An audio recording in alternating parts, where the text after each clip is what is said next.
Hello, everybody. What's up? It's your friend Gorilla Todd here with my Tuesday night preview show. Um, if you're I'm going live. We'll see who shows up, if anybody. I know lots always going on, so I'm always cautiously optimistic. Hopefully, people are going to show and we have a good time. I see Southern Comic Geek is in the chat. If you're still there, what's up, Southern Comic Geek? Good to see you, my friend. Got that sketch I'm working on for you. We got Popeye in the chat. What's up, Popeye? Good to see you. So I got a lot of books to show you guys on the previous show. I kind of jumped into Barbarian's auction and sold a few books, but I picked up a lot of books, a lot of back issues, and then this week's new books. But here's a couple of books I picked up, some Turtle stuff. With the back issues I picked up. I got a nice number 6. I remember that from when I was a kid, that dinosaur with the chucks. What's up, Bart Chemist? How you doing? Just showing some books I picked up. Doing a little preview for the upcoming auctions this week. What's up, Pete? How you doing, man? I probably have some of those some of the other Hulk comics that I have are probably going to be in this coming up. Good to see you, Pete. I got a number 8. This is a pretty cool issue with Cerebus. I always liked Cerebus, so I always thought that was cool. A little team-up issue. Then we got 11. That was always just a cool April cover. And 13. I don't know if I remember this one, but I kind of remember when the art style went in this direction, kind of. And then I had number 9. This one's awesome. Love that cover with the ghost. So some early Turtles, cool stuff. I was able to pick those up. And then I got stuff I picked up, new releases like this is what Secret 6-4. Got a couple copies of that. And as usual, if anybody sees anything that is interesting, you want, just let me know. We can figure something out. Got the new Jenica series.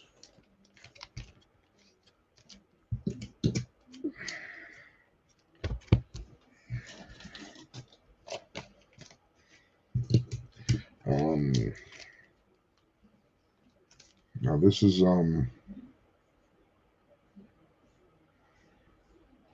I think this is a redo of that X-Men cover with Rogue on it. I think it's like 170 something. Jenica coming out like that with the claws. Reminds me of an X-Men. That's pretty cool. I like that cover. Got some of the. Oh, that's pretty cool. Black and white Linsner, Red Sonja. Oops. We got, what is this? That's pretty cool. Another Red Sonja. I'm not sure who did it. Not sure, but pretty cool. Anytime there's a squid or an octopus and somebody's fighting it, it's pretty cool visually.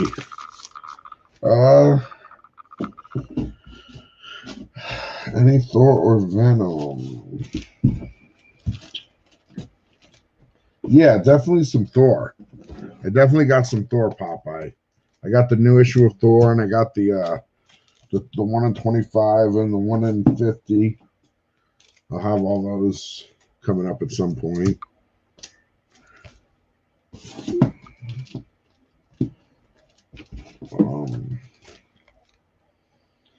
This is pretty cool.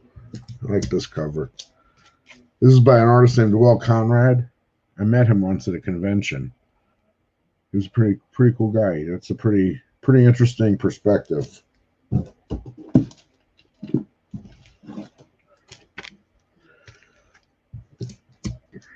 And here's the Linsner cover, colored.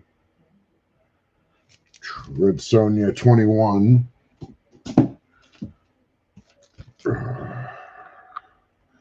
So yeah, Popeye, I'll definitely have some Thor. The new issue came out. Yeah, that's definitely a pretty cool Jenica cover. I like it.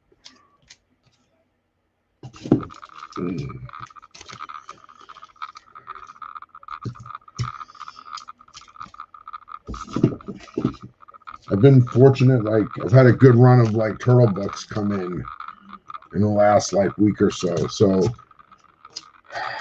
like these ones that I showed, I got this run of early issues. 1, 2, 3, 4, 5 issues. I got a couple copies of The Last Ronin I was able to grab. That was a tough one. And Jenica just came out with her second series.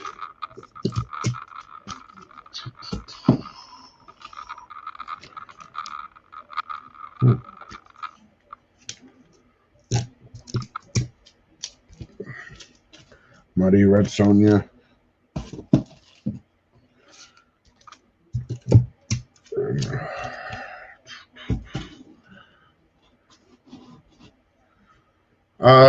Jay Blitz, the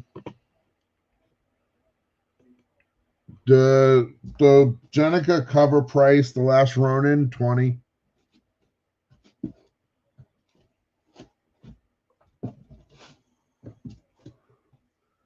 $4.99, so $5 on Jenica. So if you wanted the pair, $25.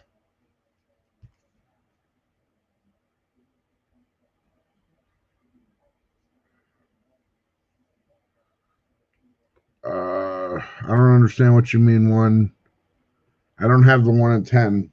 I don't think this is it. This is cover B. It's cover B. I don't know. What's up, William? So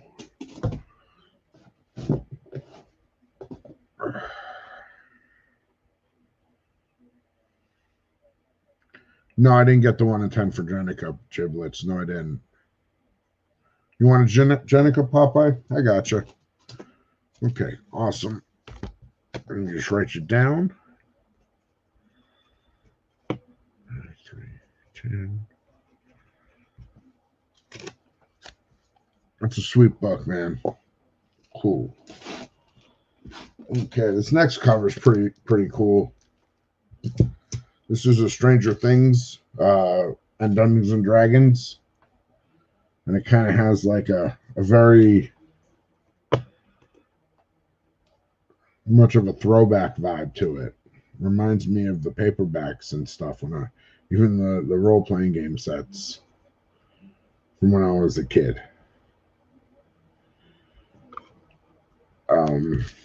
Just pretty awesome. I like that, so thought that was cool. I got a couple of those.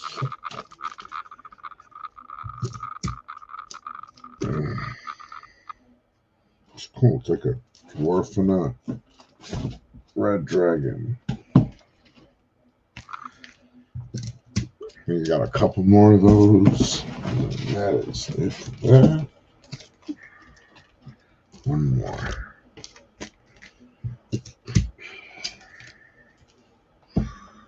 Then I got Batman Adventure Continues, the 6th issue. I think that's the last one. I'm not sure if it's 6 or 8.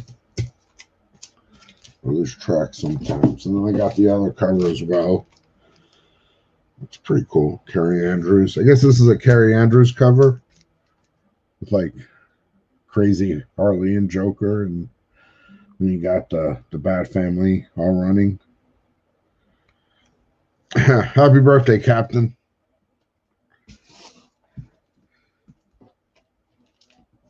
And then I picked up, I've been just collecting this series just for myself, the Alien original screenplay. I've been grabbing the Walt Simonson covers.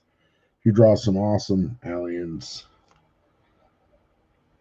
I'm going to try and collect all those and read them once I get all the issues, which I probably will just order a trade. Another cool looking book that I picked up, Norse mythology. pretty cool. Okay, and I got a bunch of these Batmans.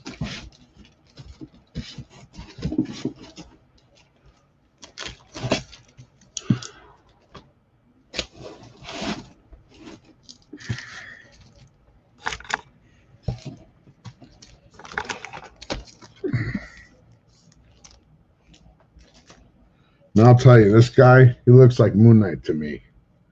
But this is a Batman book. Batman 102.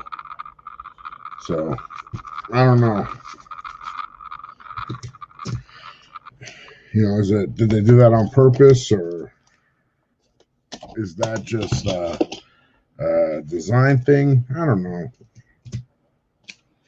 It just seems oddly circumstantial, coincidental.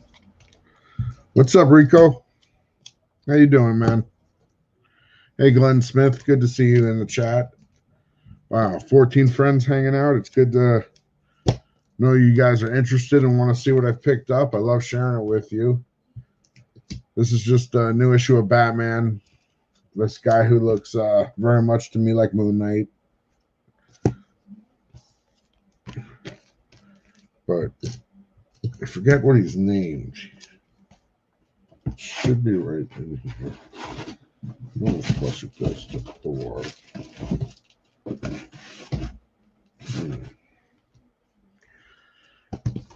It can't be simple.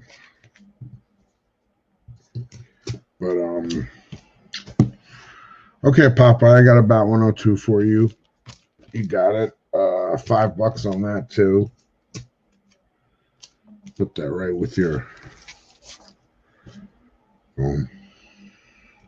Ghostmaker. Yeah, that's it, Glenn Smith. You got it, Ghostmaker. I see it. Now that I see it, I remember it. What's up, Richard? How you doing? Good to see you. I got you on that Popeye. Good deal. What's up, Rico? How you doing?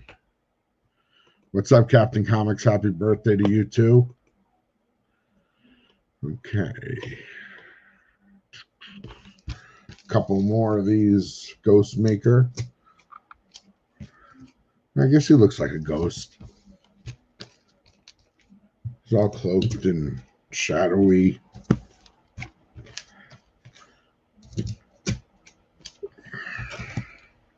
The two swords kind of make me, and the way they did his eyes almost make me think about Deadpool.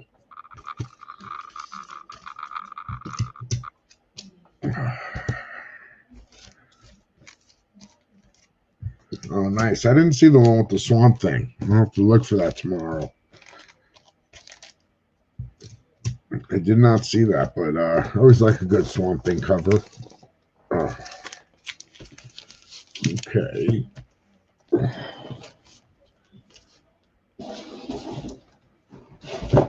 In the box they go. Do I have both covers? Yes, I do. Popeye, I just have to get to it in the box is all. Let me see here if I can.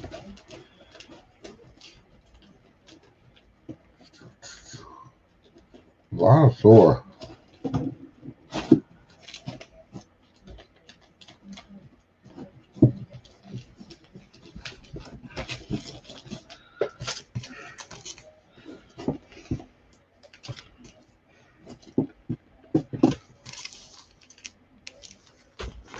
Uh, 102, that's the A cover right there.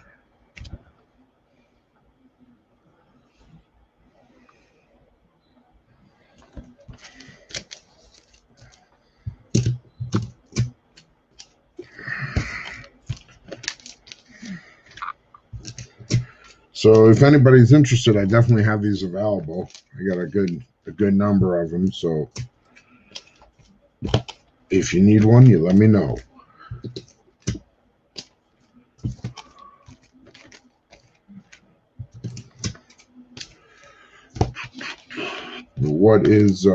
What's going on with everybody tonight? How's everybody feeling? Okay, I got you, Popeye. I got you. It's a pretty cool cover too. It really is. I like this cover.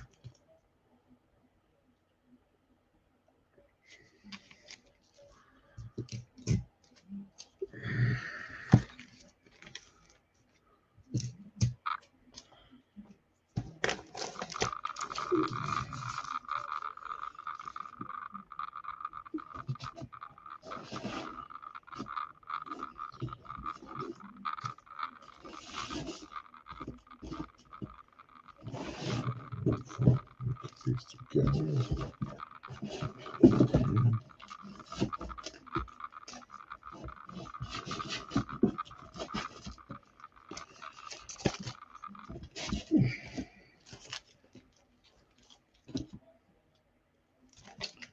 This is one of the best covers I think I've seen in a while.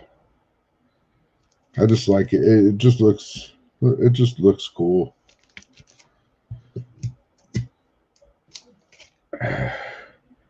Door number 9. This is the Greg Hildebrand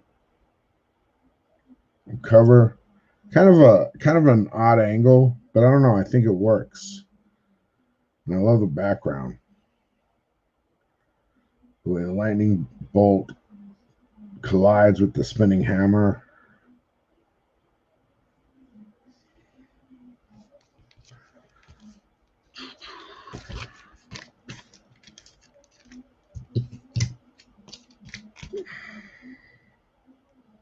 Yeah, it's pretty cool.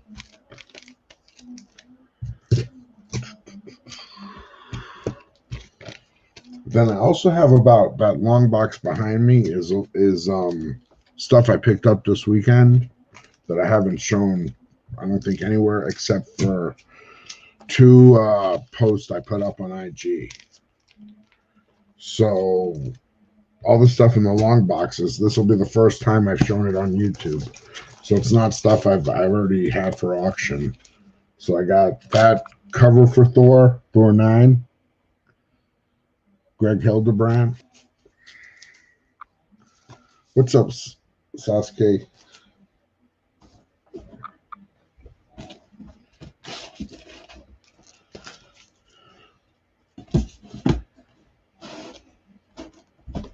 Wow. And then this is the next cover. This one's pretty awesome. I forget what the artist is, but I know she's well known. I just forget her name, but that's an awesome Valkyrie Phoenix cover. Thor A and D. Just I assume, I don't know which is A and D, Popeye. I have the Hildebrand one. This is the Phoenix variant. Got a couple of these. Let me tape them. And then there's a couple more variants as well. I'll just run through them again. We'll figure it out. I'll throw some Post-its on them or something. Because then the other cover, another Thor cover, is this one. I think this is Vergie,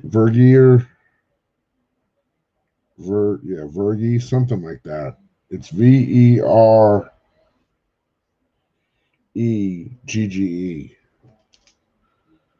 Interesting.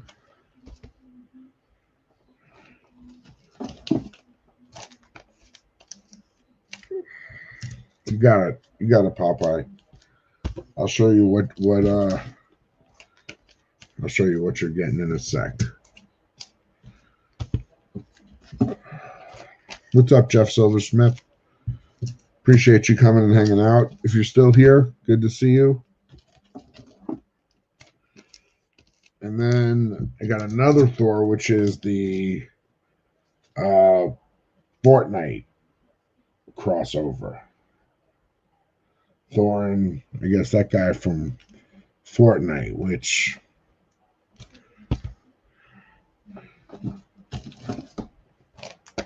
yeah, it's based on Native American artwork.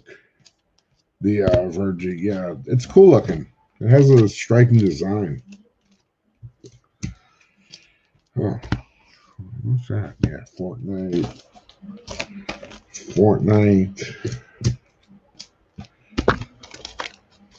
Okay, so you want one of those. You want one of those. those.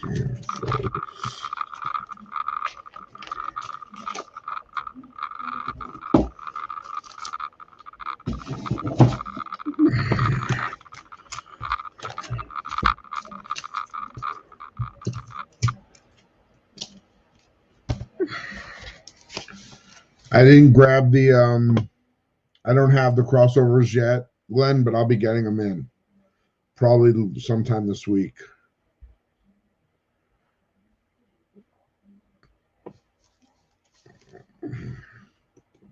Okay, Popeye, so got the Hildebrand cover, the Fortnite cover, we got the Virgie, I'm not sure if I'm saying it correctly, but that one, and the Phoenix variant. Those 4 books. Pretty sure they're all $3.99. Yeah, 8. So 4 $3.90 at $4, so it's $16 plus the. I'll shoot you. Well, I'll shoot you a total.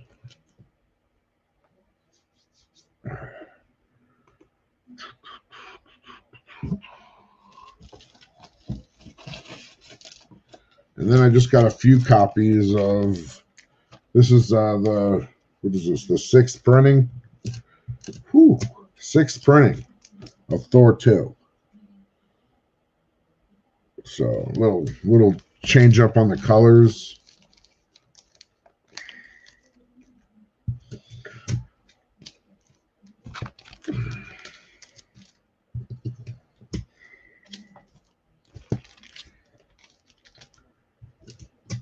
I think I have a couple of the you got a Popeye.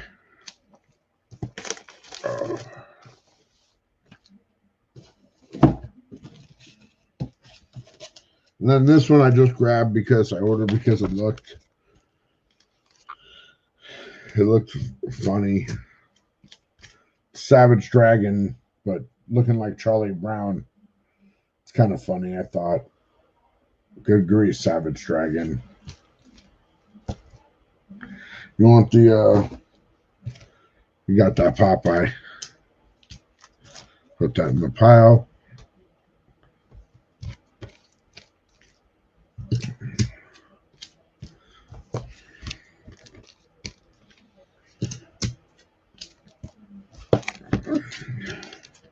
I don't know why this cover just reminds me of like a book from when I was a kid or something. The way they did the whole trade dress and the way they just did the whole design.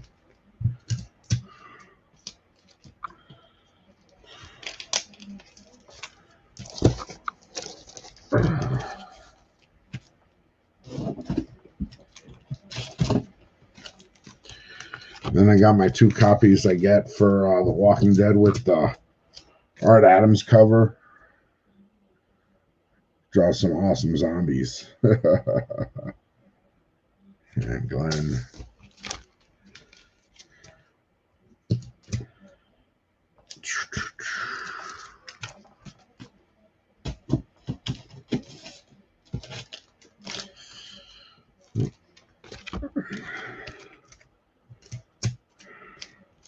Another copy of Sacred 6.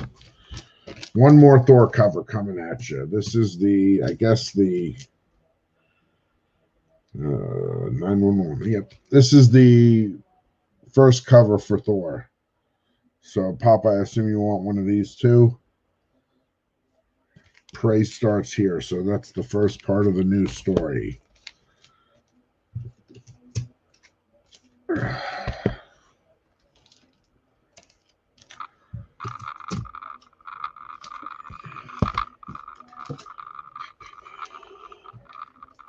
Actually just got, I think, the Thor. Where did I put it? Yeah, I just got in the Thor. The first Thor trade to read. I'm actually excited. I'm looking forward to reading this. You know, haven't read it in a minute.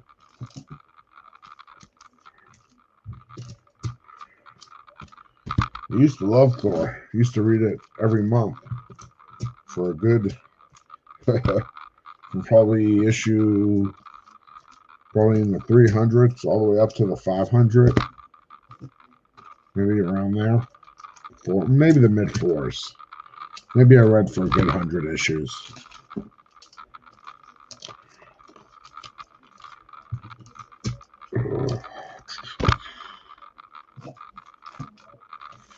And I got some more Hildebrand covers, but man, this just looks like, this reminds me of like art you would see on the side of a van or something.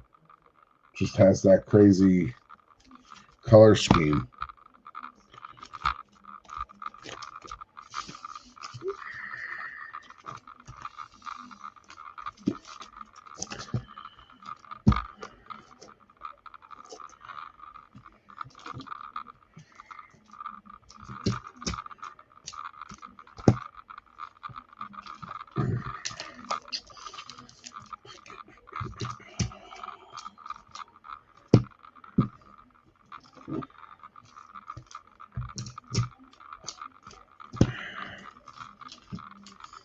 No, I couldn't just have a couple of these.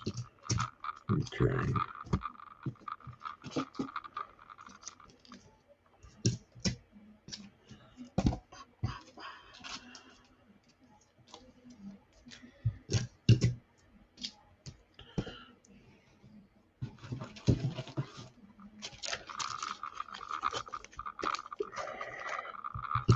Guess I ordered kind of heavy on this one. I hope people like this cover. If not, whatever. Got a lot of them.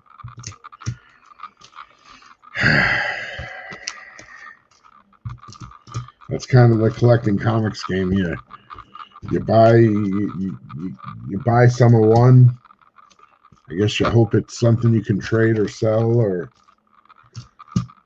and sometimes you do well, and sometimes you don't. But it's kind of the way it goes. So, it's not all good, not all bad. But I got 10 of you hanging out. That's pretty much going to take me through all the new books. I get a real limited selection.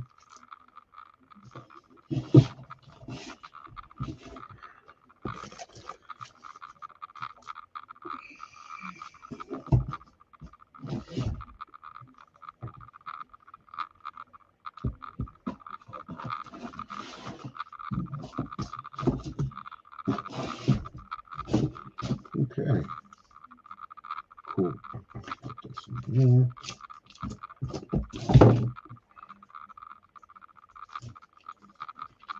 So, I'm just going to show you some of the books. These are books actually I may have shown in the lab just tonight, but I don't remember. We got some. We'll start off. We got some Transformers. No, I didn't get any Captain Marvel. Sorry, Spooky. Transformers 37. We got Transformers 31.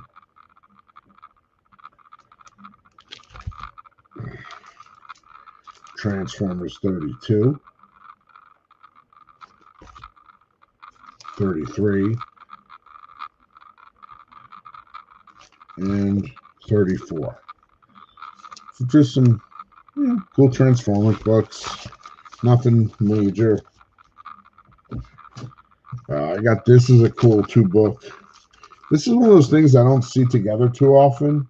It's Web of Spider-Man 6 and Amazing Spider-Man 268. But they're kind of mirror images. They go together kind of. So that's kind of a cool pair of books I picked up.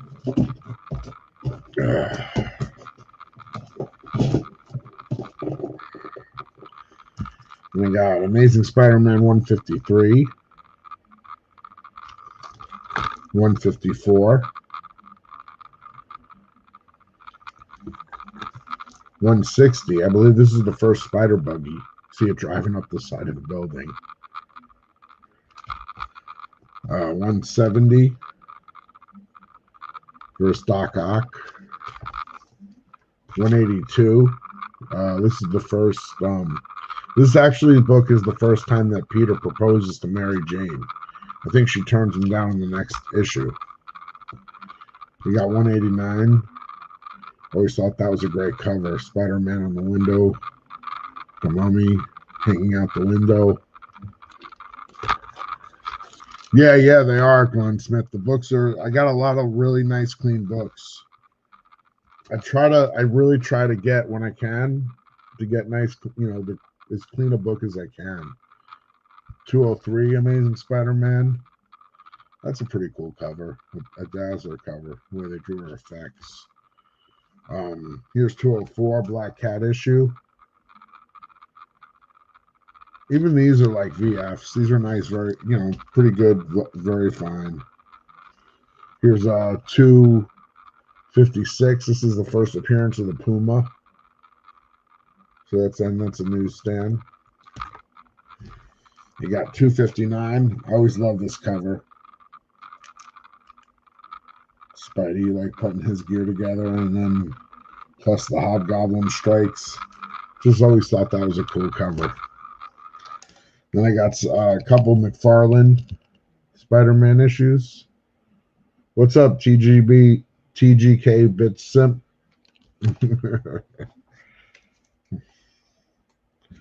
Amazing Spider-Man 321.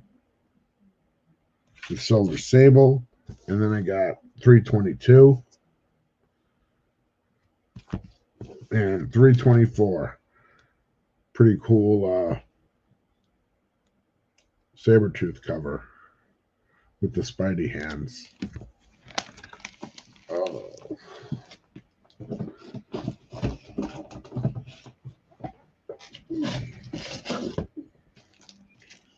Let's see.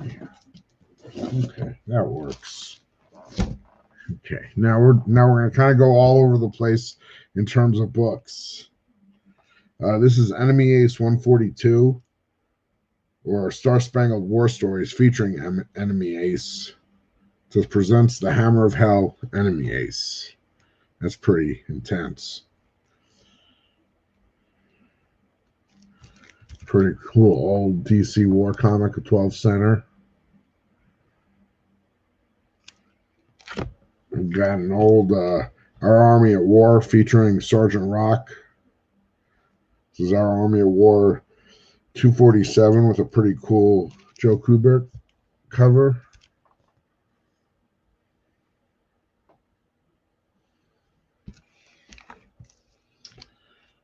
GA Combat featuring the Haunted Tank 109. This is an awesome cover. Joe Kubert, but it's different. This is one that's probably going in my personal collection. In all honesty, that's just a wicked cool cover.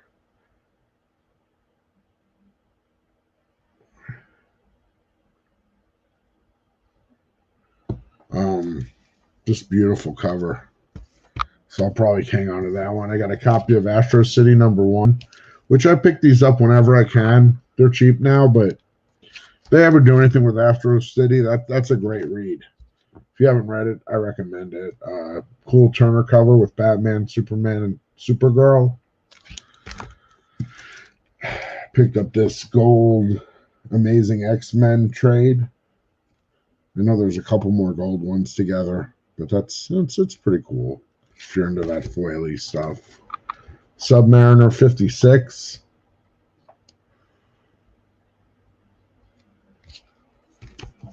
Our Fighting Forces featuring Lieutenant Hunter's Hellcats 110.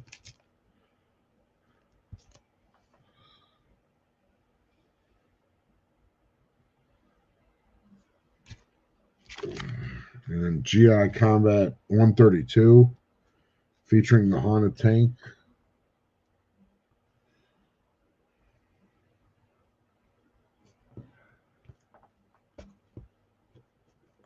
No, I didn't find X-Men 5 Popeye. I mean, I found all kinds of stuff. I just didn't find, X-Men 5. Ren and Stimpy #1, still bagged with the Scratch and Stiff Snickers.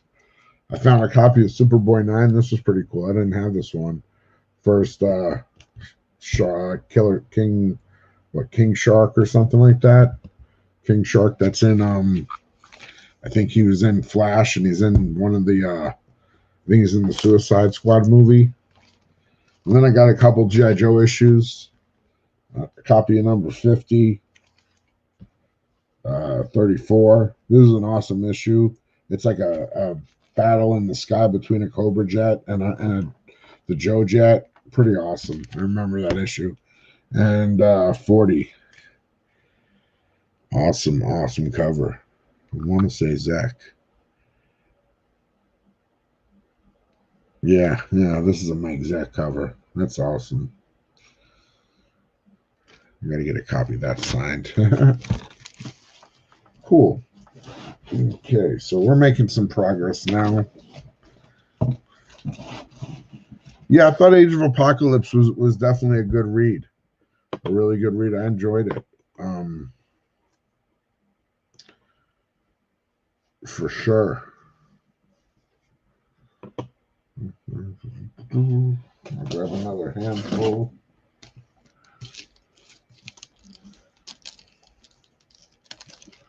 I guess I'll just deal with these in piles. Okay. That was a cool cover. Got a bunch of Star Wars comics. 105.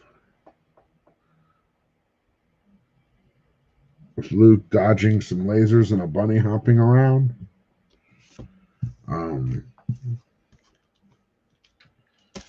I picked up a couple copies of 100. 104.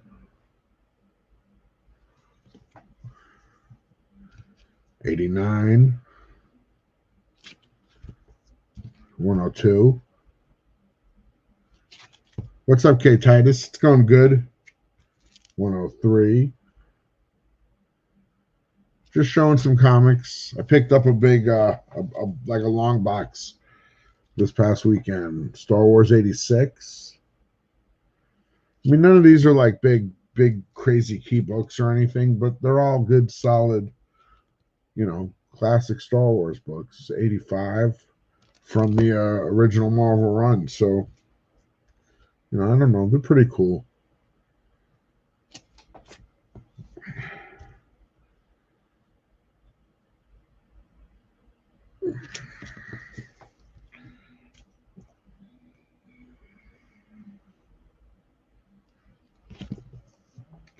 $80. Sorry if I forget to hit a couple numbers. 79. 76. 77. And this is one of the cooler Star Wars covers that I really like. Not like, it's not really a big key or anything. I love it's what is this, the conclusion to The Empire Strikes Back. So this is 44. Boba Fett pops in a couple of issues earlier, but I just love that Darth Vader versus Luke Skywalker cover. Okay. Another pile of Star Wars. But if you've never seen these covers, they're pretty interesting to look at. 106. A couple of aliens. Here's 107. That's the last issue. This one is actually kind of like a last issue. Like, it has significance because it is a last issue. And generally, when books ran for a long time and they get canceled, it's generally a question of what is the print run? Are they selling enough copies? And so usually it's because they have lower print runs, and the last issues are often hard to get. That's why they command more money oftentimes. This is a pretty awesome cover. Vader and Luke. What is that, 92? 93. Luke and Han looking pretty hopeless. 95. Luke and Leia. 96. That looks like a pretty cool character. I wonder when we'll see her. 97. Stormtrooper. I always like this cover. 98. I guess I got it. Did I get that many 100s? Here's a 99.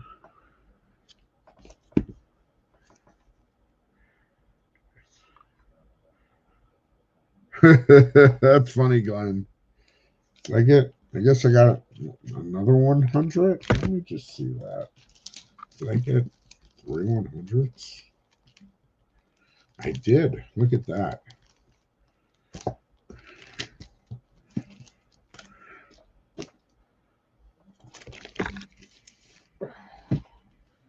I did end up grabbing, I didn't even realize, 3 Star Wars 100s.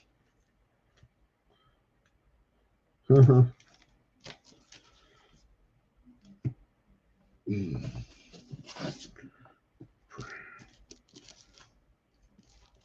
this one's cool. This was the first book when I got to the place I was looking at. This is the first book I grabbed, and this is one that's definitely going to go on my PC because it's a Dave Stevens cover.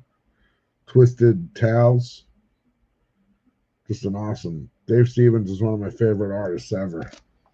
So anytime I can pick up one of his books, I do. One of his covers, I will. Put that one over here. This is some like different stuff. This is Son of Mutant World. This is Richard Corbin from Fanagor Press. Kind of like really independence. Then we got some old Forbidden World. These are 12 centers from, I can't even see, American ACG. Oh, ACG Comics. What's up, Telekinetic Age? What's up, Splash Page? Daredevil or X-Men? No, I didn't, but I can look for that next time I'm out, out and about. I definitely can. Splash Page. What's up, Telekinetic Age? Yeah, just let me know what you're looking for, Splash Page. If you are looking for specific issues or whatever, and if I can help you out, I absolutely will. Did I just show these? Oh, a couple more of these Forbidden Worlds books. They weren't expensive. Just looked odd, different. Some more Star Wars 88.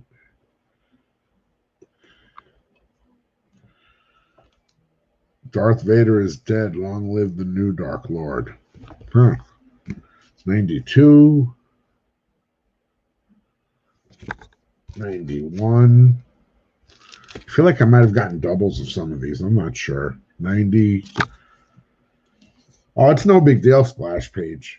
It's really not. I'm out there hunting anyway. This is one of my favorite covers, annual number 3. I just love the Vader, like, together, you and I.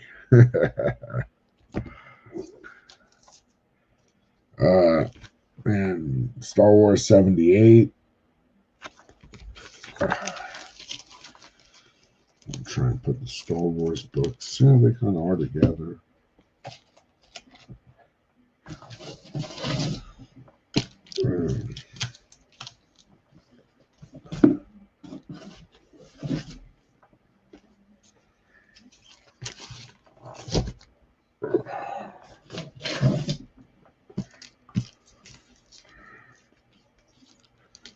Okay.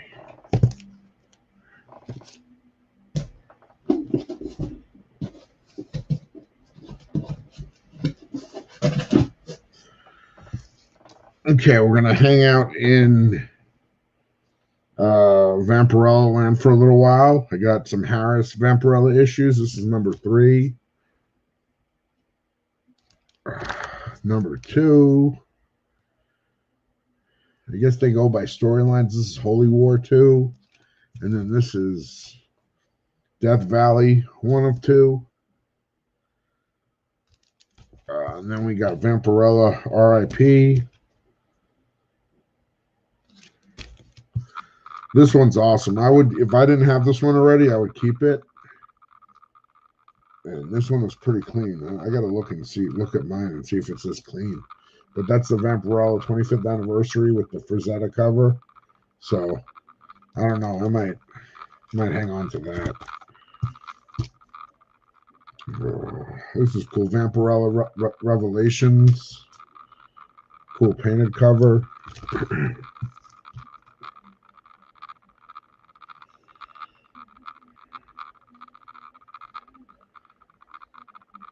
This is cool. Vampirella number 4.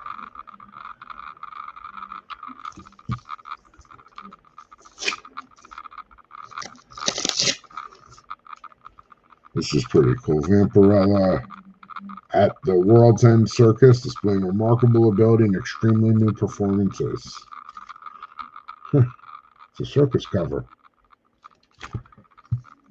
I'm not sure. I'll have to look up what issue that is. We make so many different variants. This one's pretty cool looking. Another Vampirella.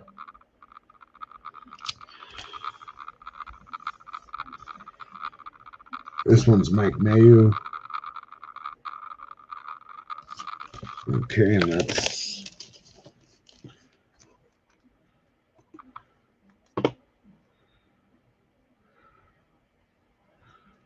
okay. Splash page. I'll keep my eyes out. What's up, HGM? How you doing?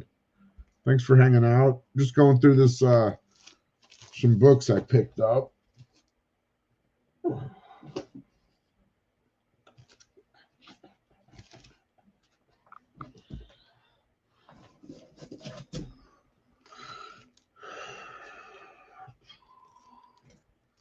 So this goes underneath here? No.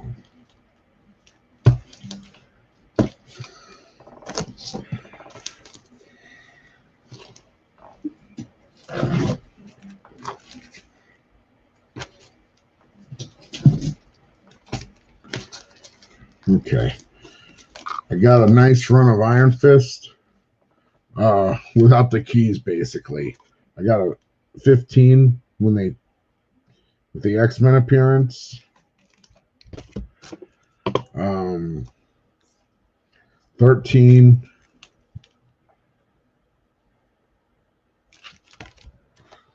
Got 12. Iron Fist versus Captain America. 11. With the Wrecking Crew. Okay, splash page, thanks. Number 10. It's never posted.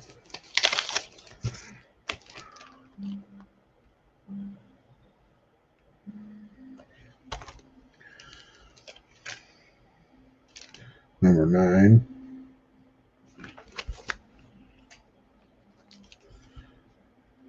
Always one of my favorite covers. Number 8. Iron Fist 7. 6.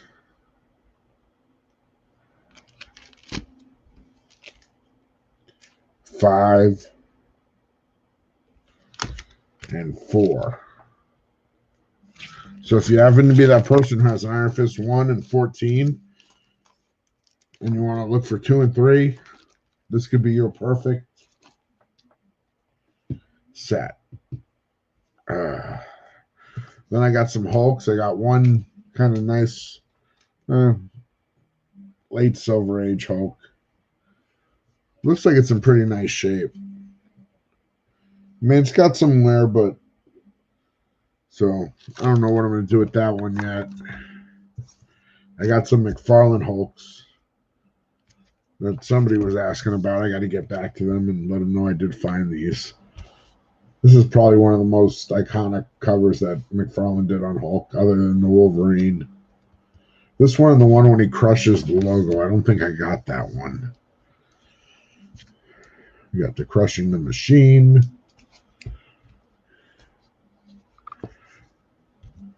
You got 342 with the leader. 341 when he fights this monster, and then 339. I don't think that one's actually a McFarlane issue, but hey, it's from that run. Got a couple Adam Hughes Catwoman books in. Haven't seen these in a minute. That's 59, 56.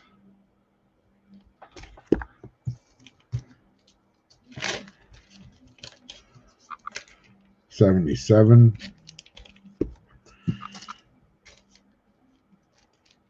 I got the complete miniseries for this, all 4 issues. For Terminator, that's pretty cool, that Dark Horse series. And I got this whole, well, at least 1 through 6. I think it's the whole Amazing Fantasy around run. So I got that 6 issues in. Hey, G-Rip.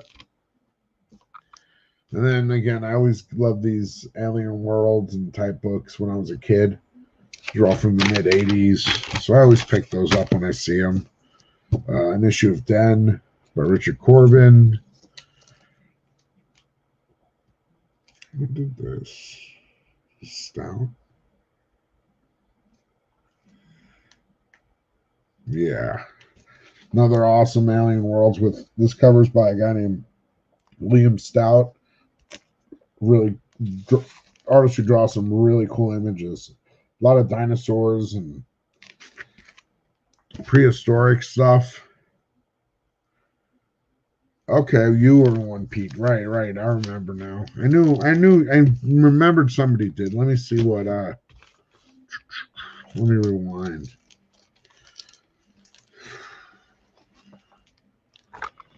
So you want 341, 342, 343, 344, and 339. So you don't want 340. So you don't need 346. So 1, 2, 3, 4, 5.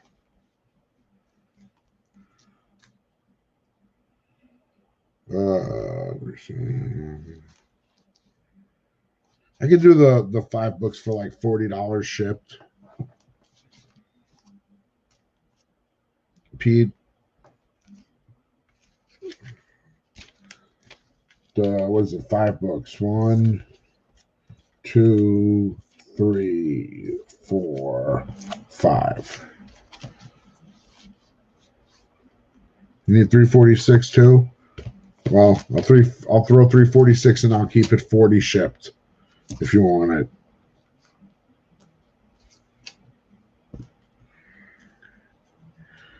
You let me know. And then just a couple more Richard Corbin independent books. Son of the Mutant World, Children of Fire. Oh.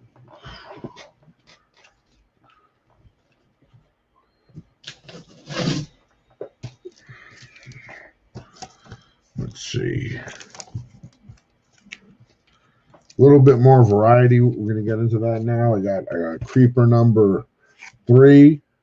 Awesome Steve Ditko artwork.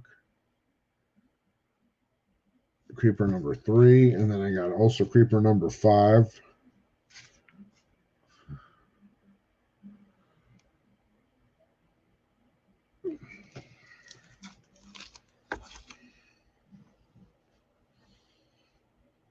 Cool, Pete.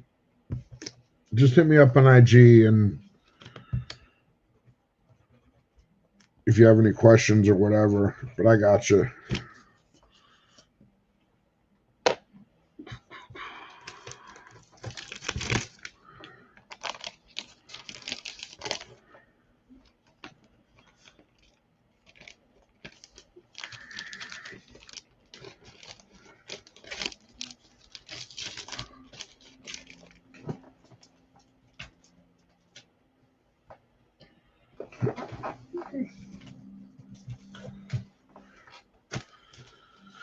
Oh, yeah, okay.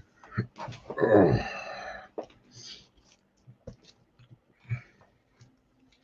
Here's some more books that I picked up. This one's called Death Rattle.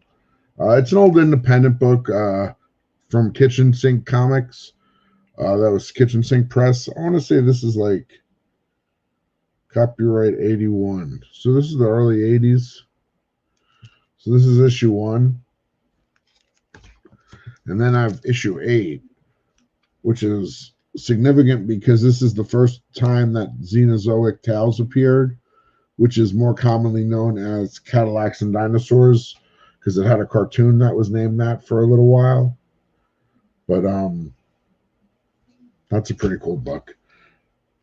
Actually, I have a high grade copy, but I picked it up anyway just because I think it's a cool book.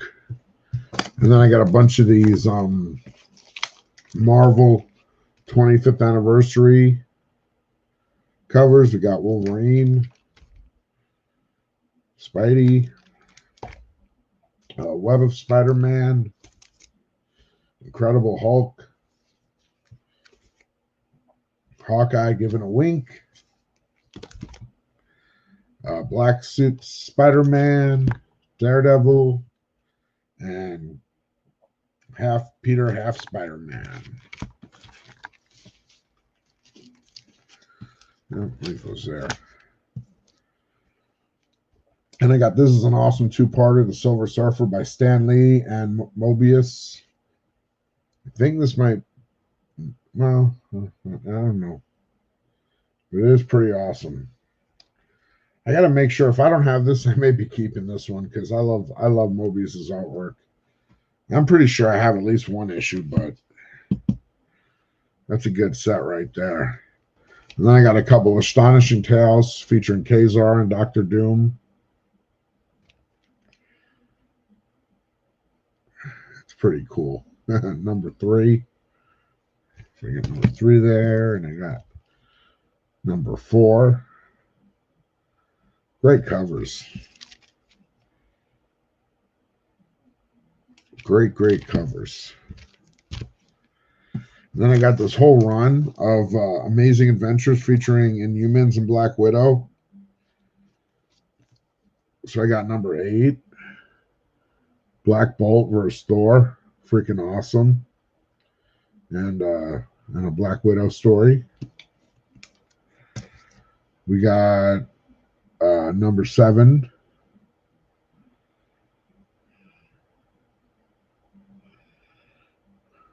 Awesome.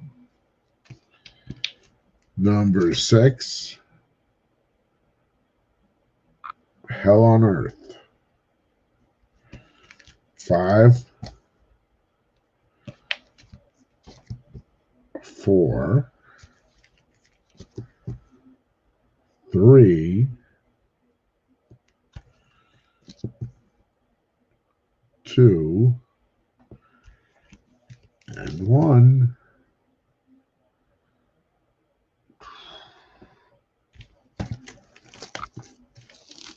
I actually somehow was lucky enough to come across 2 copies of number 1.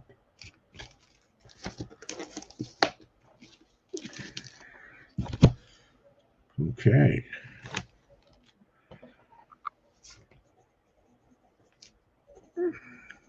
Okay.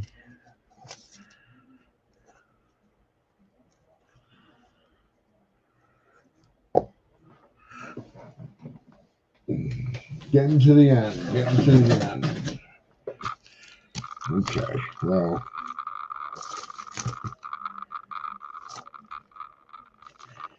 Don't have to spend much time here. I picked up a bunch of these.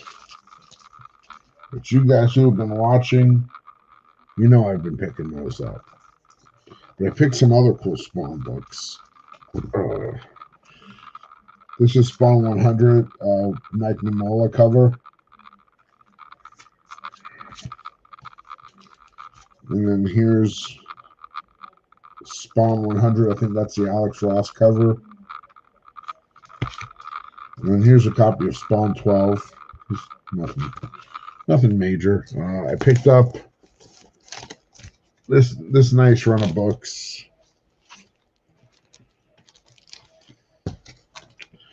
Emma Frost, I got 14. It was pretty high grade, Farron John. The Amazing Fantasy was pretty high. The whole set was high grade. Number 15.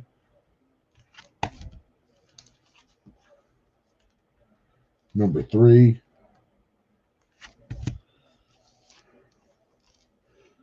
Number 13.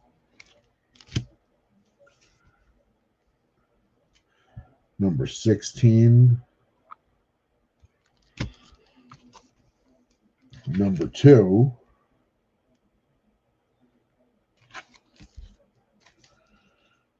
$18.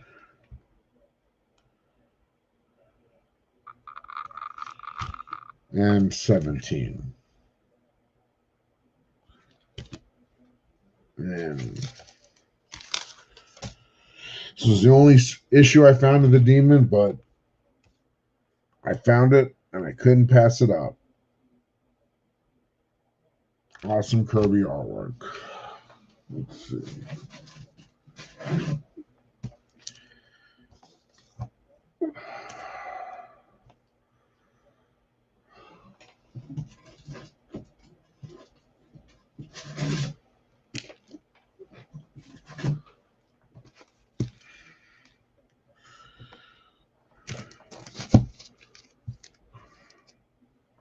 Okay, just bear with me a little bit. I'm doing a little bit of maneuvering with the box and the books, but it won't take but a second here. What's up, Papa Wheelie? Oh, that's okay. I'm glad you made it now. It's all good.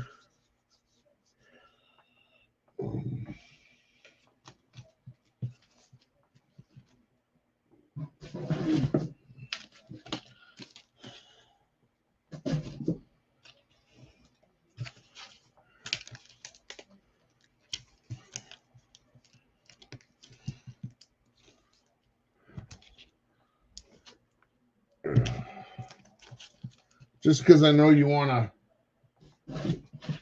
No, I got him, Papa Wheelie. This is the new Vampirellas I picked up in this. Farron, we can work on it right now. You don't have to wait till the auction. I'll work with you, man. You tell me, man. It's like 6 issues, high grade. You know, I paid a decent price for it, but tell me what you're thinking, and I'll try to work with you. Papa Wheelie, figure, let me show you the Vampirellas. I showed these, but, you know, can't hurt.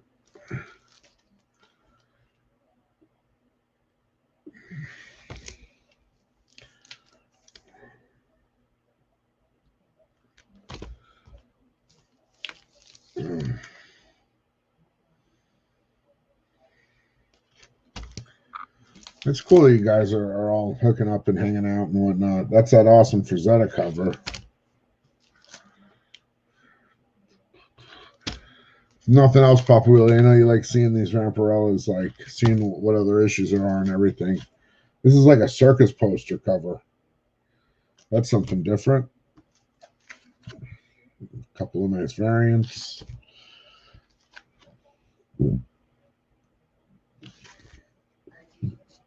Mike Mayu.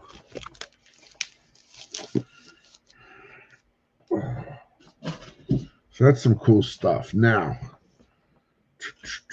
we're basically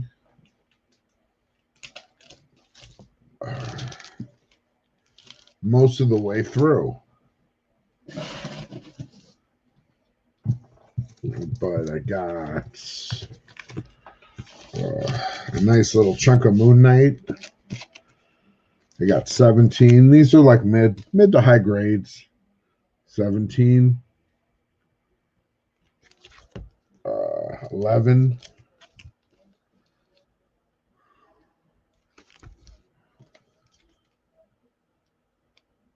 2. Papa Wheelie on the Vampirellas. If you want to know what price on the Vampirella is, you got to tell me what you want. If you want all of them, I'll figure it out. You just let me know what you're. Be a little more specific, so I can Moon Knight. What is this? 3. Moon Knight 7. Some nice early Moon Knight issues. These are getting, not tough to find. I mean, they're out there, but a lot of times when you find them, that's number 12. You kind of gotta pay up for them. 20, especially some of the keys. 18, 16, and then 10. These were clearly not in any kind of number order whatsoever.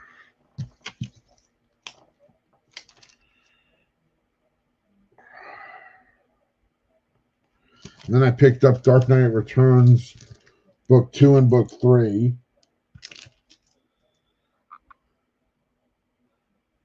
I'm going to make sure that's a first print, but I think it is. But yeah.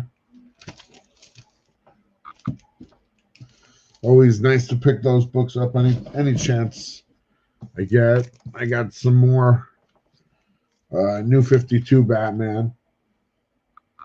A couple issues there. Detective. Was this 585, the first Rat Catcher. We got a Batman 100, the anniversary issue. Almost everybody who was anybody in comics was in this issue. Each team did like a different chapter. My copy of this is well read. I have a few autographs on it. This one's actually pretty sharp. So it's a pretty sharp Batman 400. Oh. And then I got a pretty crazy Spawn run in really, really nice shape. 265.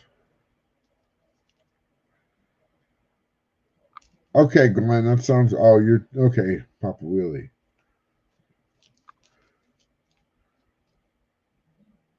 The second one I showed. Okay, let's see. Let's see if we can figure this out. Oh.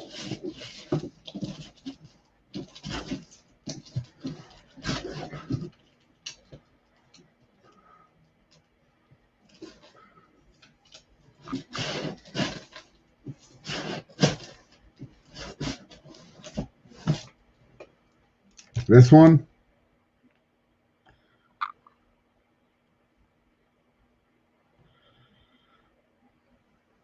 Popeye, let me know if this is the one you meant, the second one.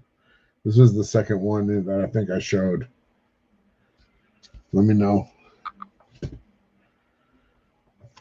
So I got a good Spawn run, 265. I want to say that was an independent character called Ant or something.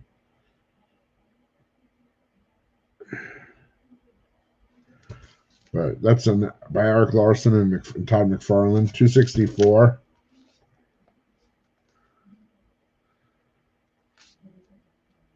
Uh, 251.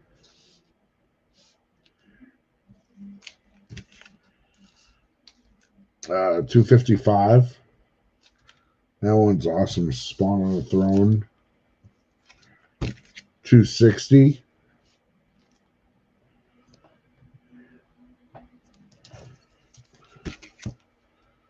259.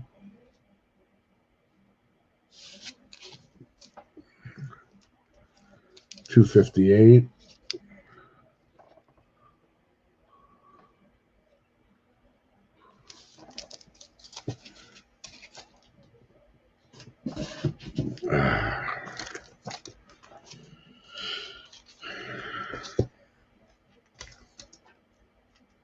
257.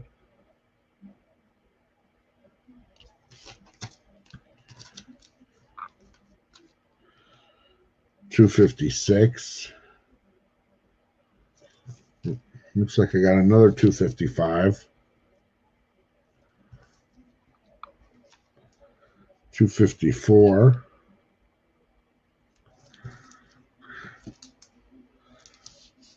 253. I think that's supposed to be one of the big key issues.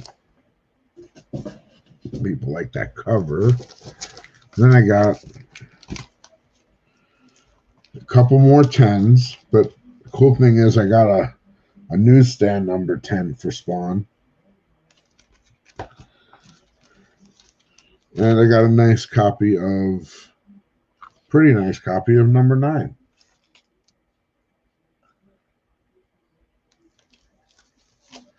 Hey, what's up, Barney? How you doing, man? What's up, Starscream?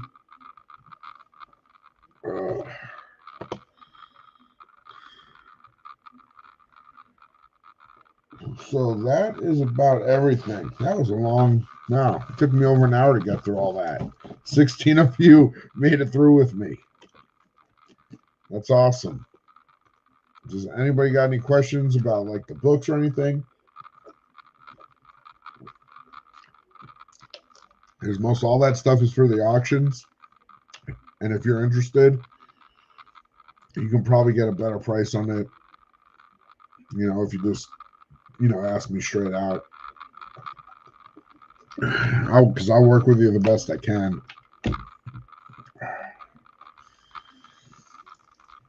Popeye, you're going to be 4, 8, 12, 16, 21, 25, 29, 34. Popeye the books, if you're still there. What did I just say? $34, I think, for the books. Cool, man. Thanks for popping in, Barney. I know you're busy, so I appreciate it. Did I get any good Silver Age books? I mean, I got the amazing. I didn't get a ton of Silver Age, honestly. It wasn't a very Silver Age heavy group of books. I got the Amazing Adventures and the 1 through 8 with the Inhumans and Black Widow. The Demon book, a couple Creeper issues, some Silver Age war books. That was about it.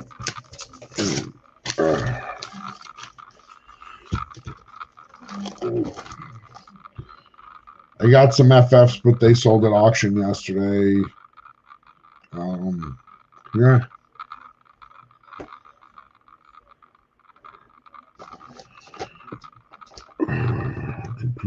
So,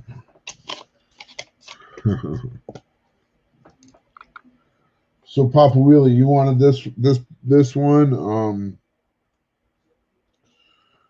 This thing is pretty sparkling. $5, man. $5 is cool on this. Basically, new issue price.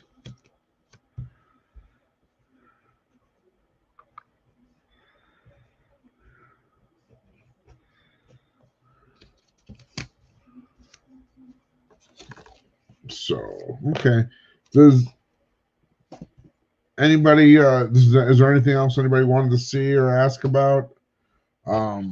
That's definitely most all that is available.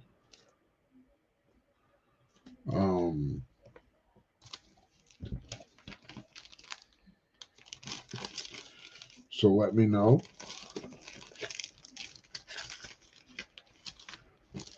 Okay, you got it, Papa Wheelie. I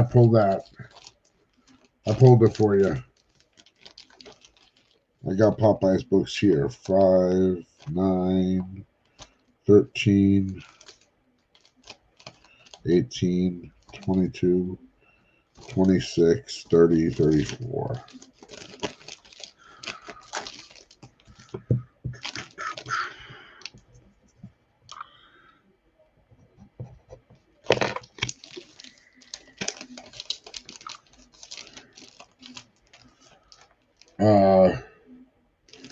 No, this one I have a Turtles, some Turtles books. This is just Popeye's books. All the stuff he bought. Jenica just happens to be on the front. But if here's the Turtles, I got them right here. Okay, I got number 6.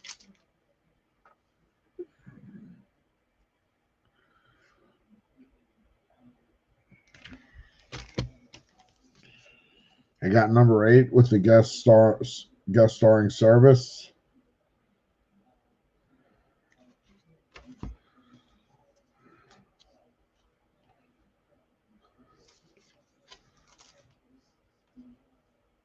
We got number 11, awesome April cover.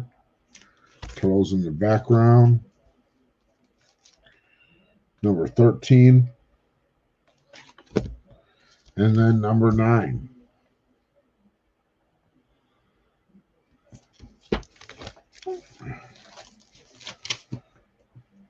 Okay, cool. I can check Instagram. So that's the Turtles lot. That's available. Nobody's claimed that lot or asked about it. All those books are available.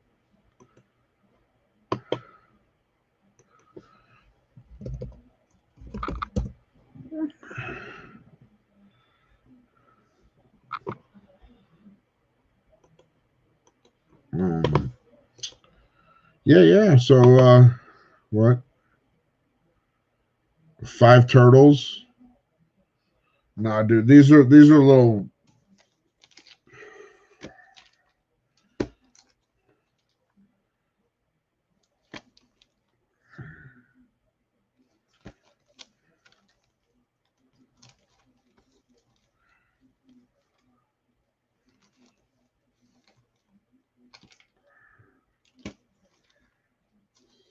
$60, $78, $90.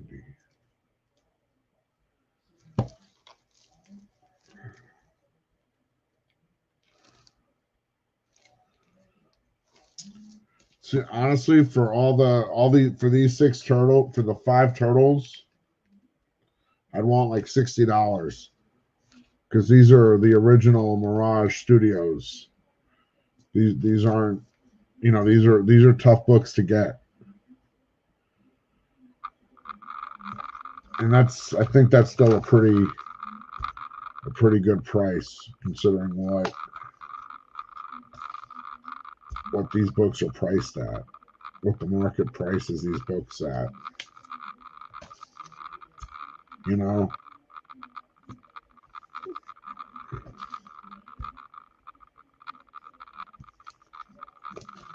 I mean, look, I know what I can do with these on eBay. I'd rather give past books on to the people I know and I talk to and I communicate with. And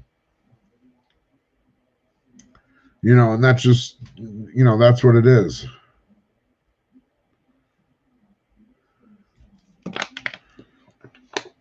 Okay. No worries, Papa Wheelie. I get it, man. I'm just,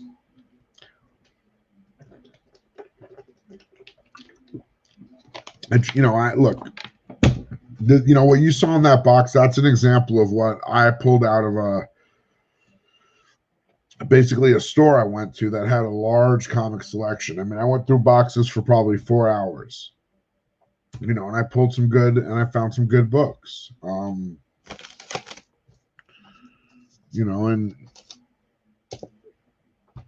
so, I'm going to let books go. I'm going to try and hook everybody up as much as I can. But, it's really just, there's some places it costs, to get the books, it costs me more than, a couple of bucks a book. So that's all. I just have to protect the amount, my outlay is really all I'm after. I'm really I run it pretty lean for you guys.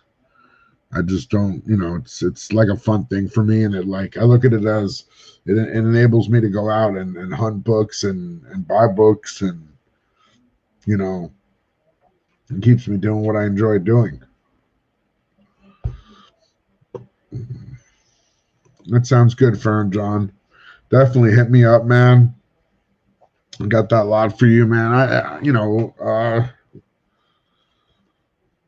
Yeah, definitely hit me up, and I'll give you a good price. And I'm not one. I don't care if the book's going like really that crazy. I'll still be happy to hook people up.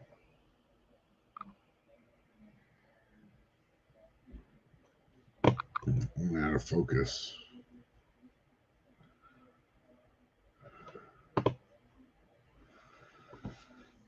Are there any high valued vamps like in existence? Sure, Papa Wheelie. Like it goes back to like I think 1971. The first issue of Vampirella magazine is pricey. I mean, there's so that's probably the highest.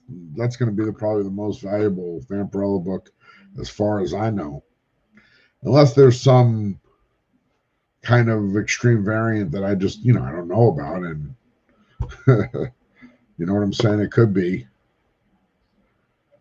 but I would guess probably Vampirella #1 is the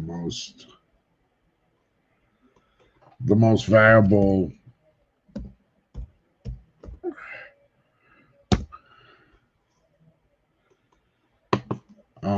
Vampirella book by far.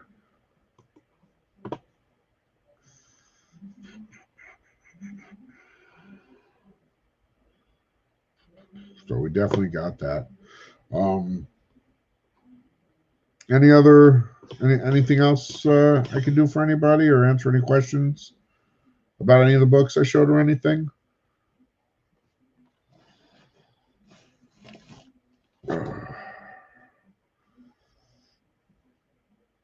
I mean, I got one Vampy. I've been kind of like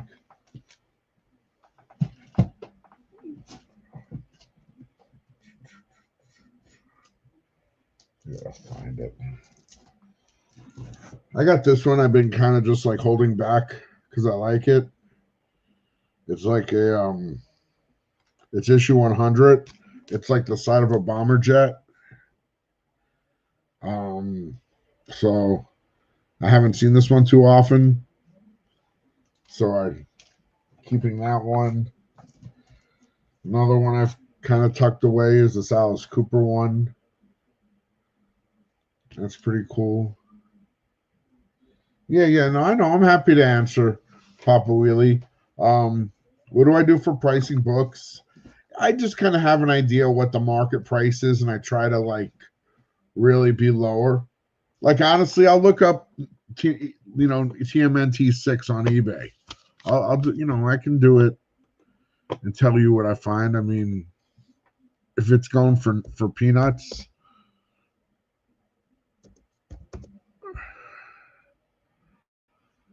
I'm be the first one to say I'm mistaken or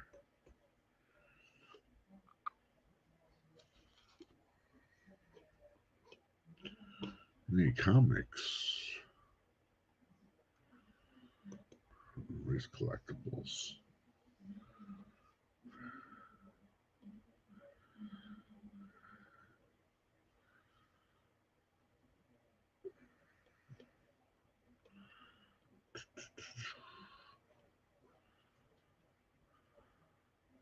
I mean, there's a raw.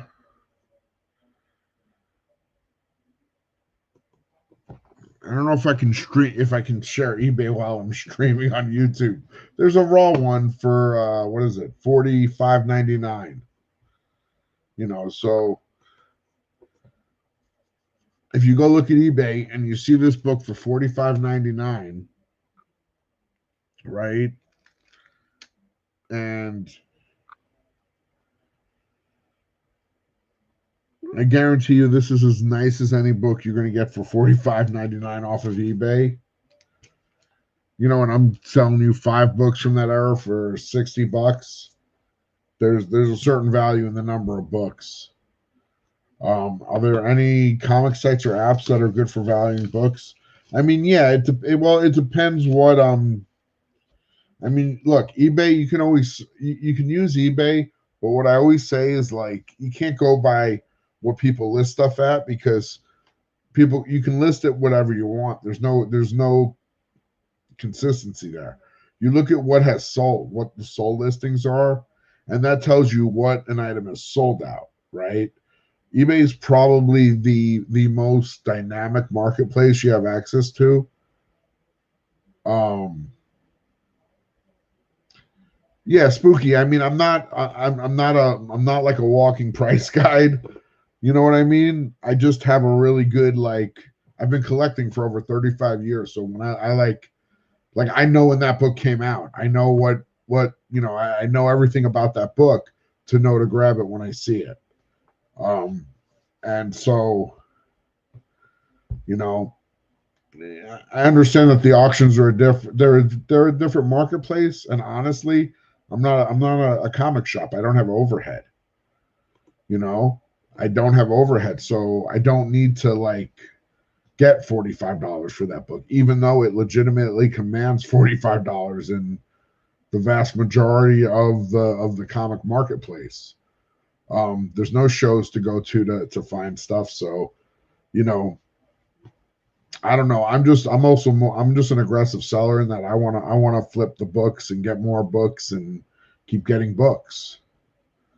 So I like going out there and hunting books and finding new books and connecting them with people. So when somebody tells me, hey, they might like that set, like Farron wants the Amazing Fantasy set. Honestly, I got that set by accident. I was waiting for the guy to add up all my books, and I found I saw a box on the floor. I flipped through it. I saw the set and I grabbed it.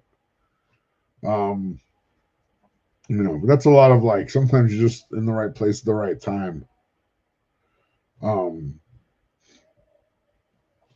that's just kind of the name of the game. The hunting comics is it can be challenging, because you can like go out and think you're going to have a plan for a day of success. Yeah, just sometimes things are meant to be, Farron Johns. And you can plan for all the success in the world, but then you come up empty. You just don't find anything, and that's just the way it goes sometimes. But other days, it's like you before you know it, you start digging, and you've got a nice pile going, or you fill a short box, and then you need a long box, and then you fill the long box, and then you're like, wait, do I need to put the brakes on? Because do I really need to grab more than a long box of books right now? So it's all good, and it's it's all part of the hobby. I'm surprised nobody hit me up to jump on.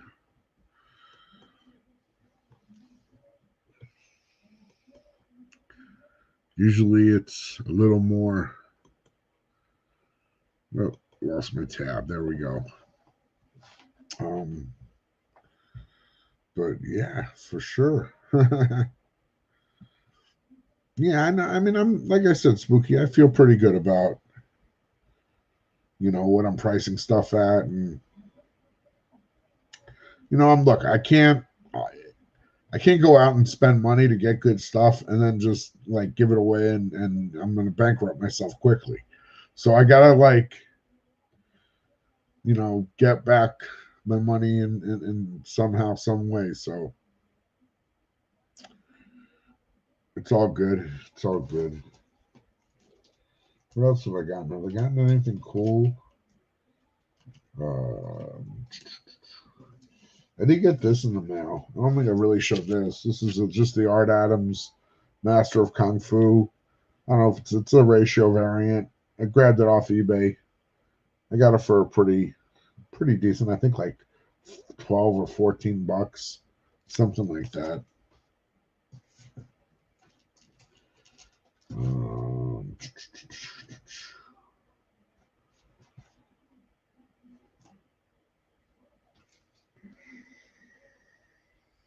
Here's another William Stout cover. His was with the dinosaur. This is an old book called Aliens Worlds from the 80s. From Pacific Comics. They were an independent publisher. It's an astronaut like stuck in the sand, and all the little creatures are gonna devour his butt. He's in trouble. I just got this one. This was another eBay. I think this one was less than 10, $6 or $7 maybe. But another Art Adams cover, so I don't have this one, so I grabbed it.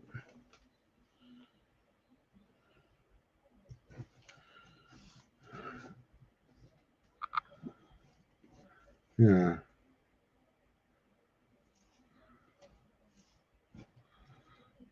The first appearance of Doomsday is 250 on there.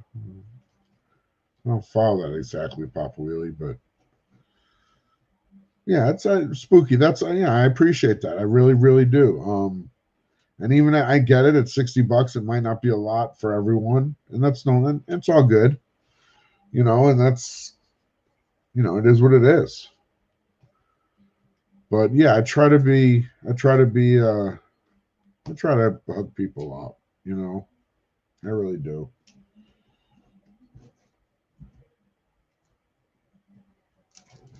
Yeah, flat truck, that's low. Great. I don't know. I think you guys have seen everything else that I have here. This was an ALK from Cat 60. He hooked me up with these 2 Tarna issues from Heavy Metal. That was pretty awesome. Okay, Richard, thanks for hanging out, man. I'm probably gonna wrap it up pretty soon. If I got everybody's questions, I picked this trade up. This is just an older story, Aerosmith. I think I read this when it came out. It's got Carlos Pacheco, I think's his name, artwork. He did I think Avengers Forever or something like that. It was like a 9-issue miniseries. I think I remember liking this, so I wanted to read it. Aerosmith, Kurt Busiek and Carlos Pacheco. And Kurt Busiek is who writes I think he writes Astro City. Yeah, he's at Astro City, which I really like. Okay, Glenn, have a good night, man.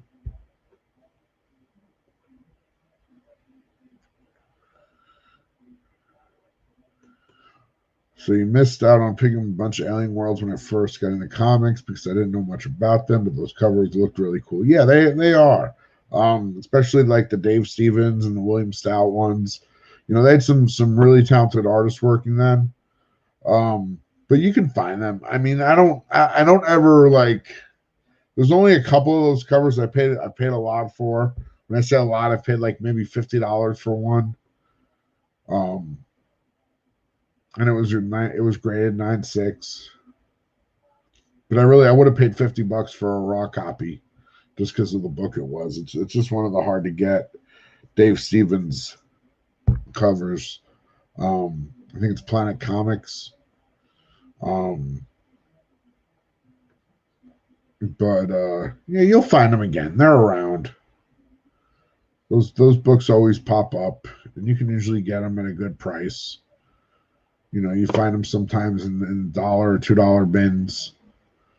They're starting to, sometimes guys are marking them up to like $5 or $7. It depends. Do I think God Country is worth picking up as an investment? I don't know. If you really want my opinion, I'd say go buy like a nice Silver Age or Bronze Age key. You'll probably do better in the long run. Telekinetic, you say about 2 years ago, you'd find a lot of them in the dollar bins, but not lately. Yeah, they maybe be getting scooped up, but you never know. Sometimes things like, dollar bins are fluid. It's like an ocean of, different books. Some float in, some hang around a while, some hang around for 20 years, and then all of a sudden they're gone. It's just it's a weird system if you really thought about it. Like how many dollar bins there are with how many different comic dealers and how many books kind of flow in and out. Just stuff to think about. But yeah, I think if there's no other questions, and everybody's good, I appreciate everybody hanging out, man. All 14 of you hanging out to the end, incredible. What can I say? I'll be on. Let's see. Today is Tuesday, so I'll be on Meta's auction tomorrow. The Meta's auction on Friday. I'll have my Teachers Lounge show on my channel this week. I think it's my turn. With Comics on the Mind, that'll be Thursday at 9 p.m. I mean, I would probably recommend like grabbing a God and Country trade. Pete. Dude, I would probably pick up a God Country trade, which I actually picked one up. I haven't read it yet, but I would pick it up and read it and figure out if I like the book. Because honestly, I wouldn't. I don't know. That's just how I am. If I was looking, I don't know. I want to like I think it's good. If I'm going to look at it as an investment, like I want it to be of quality.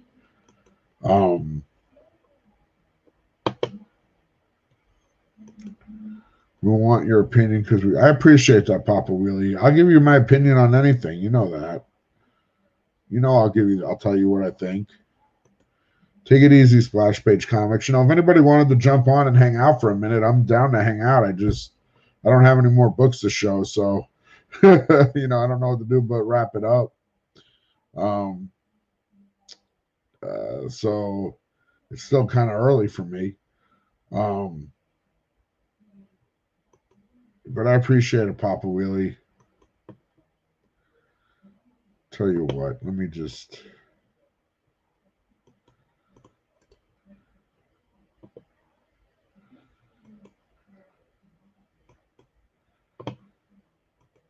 Thanks, Telekinetic. You have a good night, man.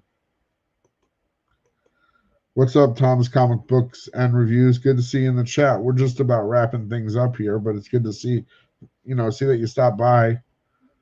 Appreciate it.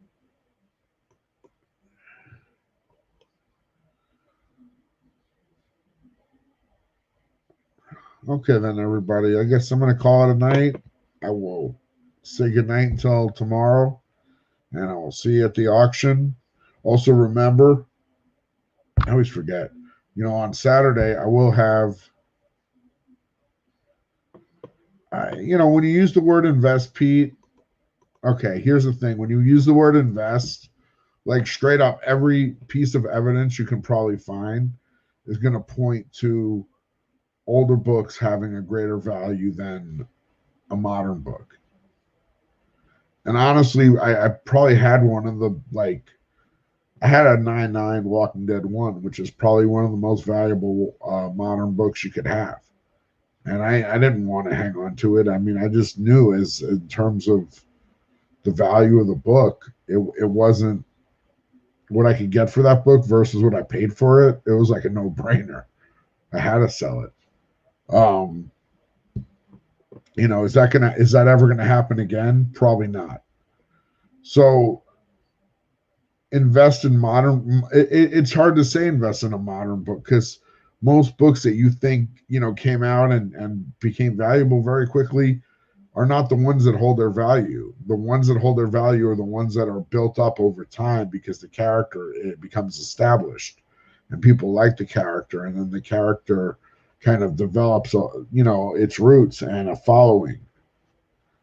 So when you see a book get popular, and this is just my opinion, but when you see a book get popular for because of a scene in a movie or a mention somewhere here or there, it's it's a very fleeting little bit of adrenaline for that book. I mean, it may get popular for a certain duration of time, but it's not going to maintain that level of heat where a true a first appearance or a major issue that's that has a substantial event, or something, is going to really have much more longevity. You know, it's like I think you're better off in a first appearance of a character who's now being developed into movies and into TV shows. Right now, to me, has more potential than a character that may not be around in 10 years. Because you just don't know what is gonna, you know, what is gonna be popular 10 years down the road.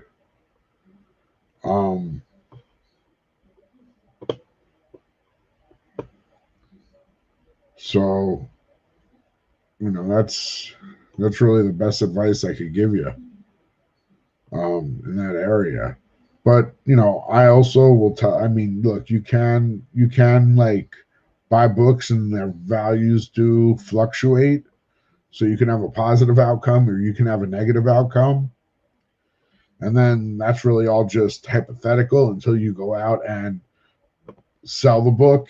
You know, otherwise it's just you bought something, you own it. Until you go out and sell the book, it's not really worth anything. It's a comic book.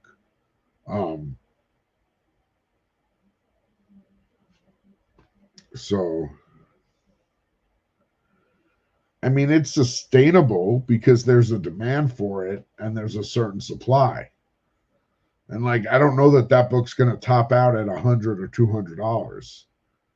It'll probably have more legs than that, and it also depends what they do with Null.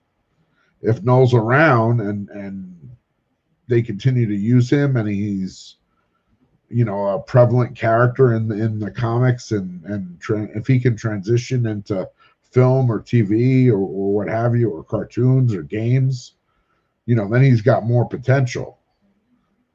But yeah, but you know, look, Miles has been around a while. He's had time to make it into the movies and make it into the, you know, into the games and the cartoons. You know, I think Into the Spider-Verse was huge for him. It was awesome, but it was a huge. That was like his, you know, his big breakthrough.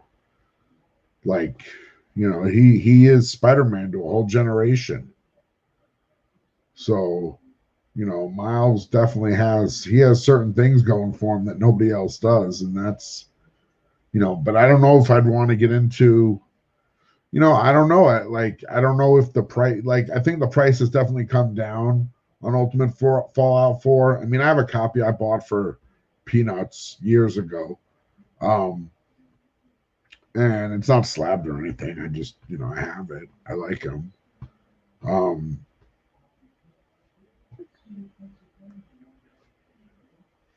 Yeah, like those are all solid books.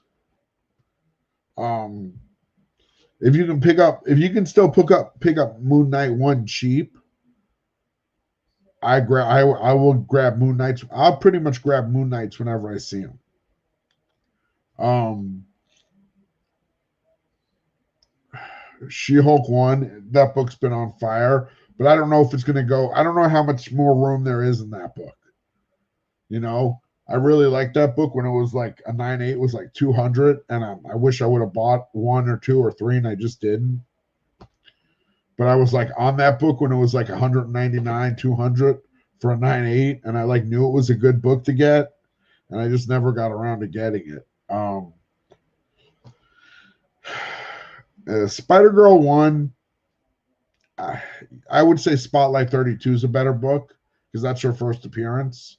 So if you're buying a book, if you're trying to spec a book for her, I think the Spotlight 32 is the first appearance. I know the cover is like ugly because she doesn't have the hair and she has like that cap costume. I don't like it, but I think it's the better book. And yeah, Secret Wars 8 is an iconic cover. I just sent 2 off that got triple signed to CGC. One's for my buddy C Squared. I don't have those here, so yeah. So yeah, but I think that's a solid strategy.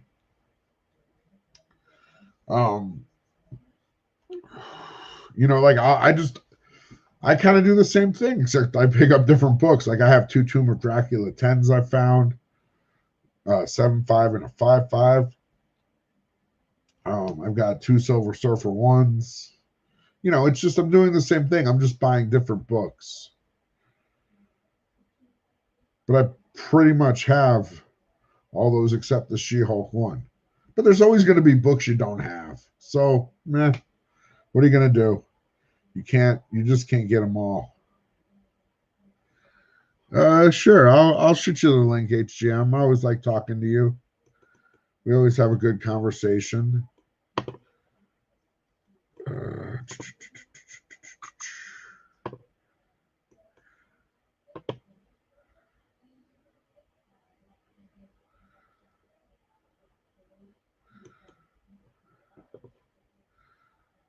Oh, shoot. Just bear with me a second here. I'm pulling up.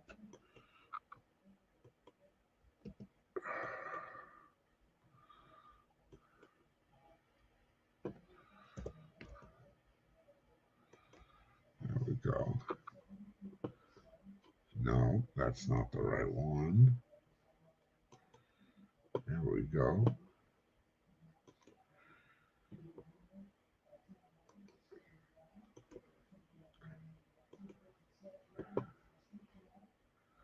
Okay, HM Lawman, I sent it over in IG.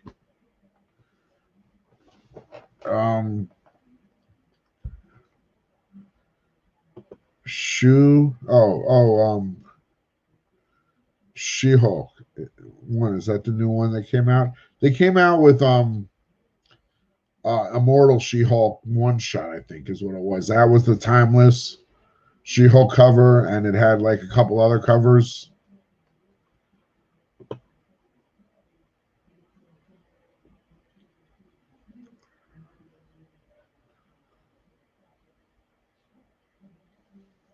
Yeah, man, it's look, it's fun to speculate. It's a great feeling when you buy a book and it pops. That's a great feeling, Farron Johns. That feeling. Hey, how you doing, HGM? What's up, Todd? How you doing, man? I'm good, man. I'm good. Good to have you on.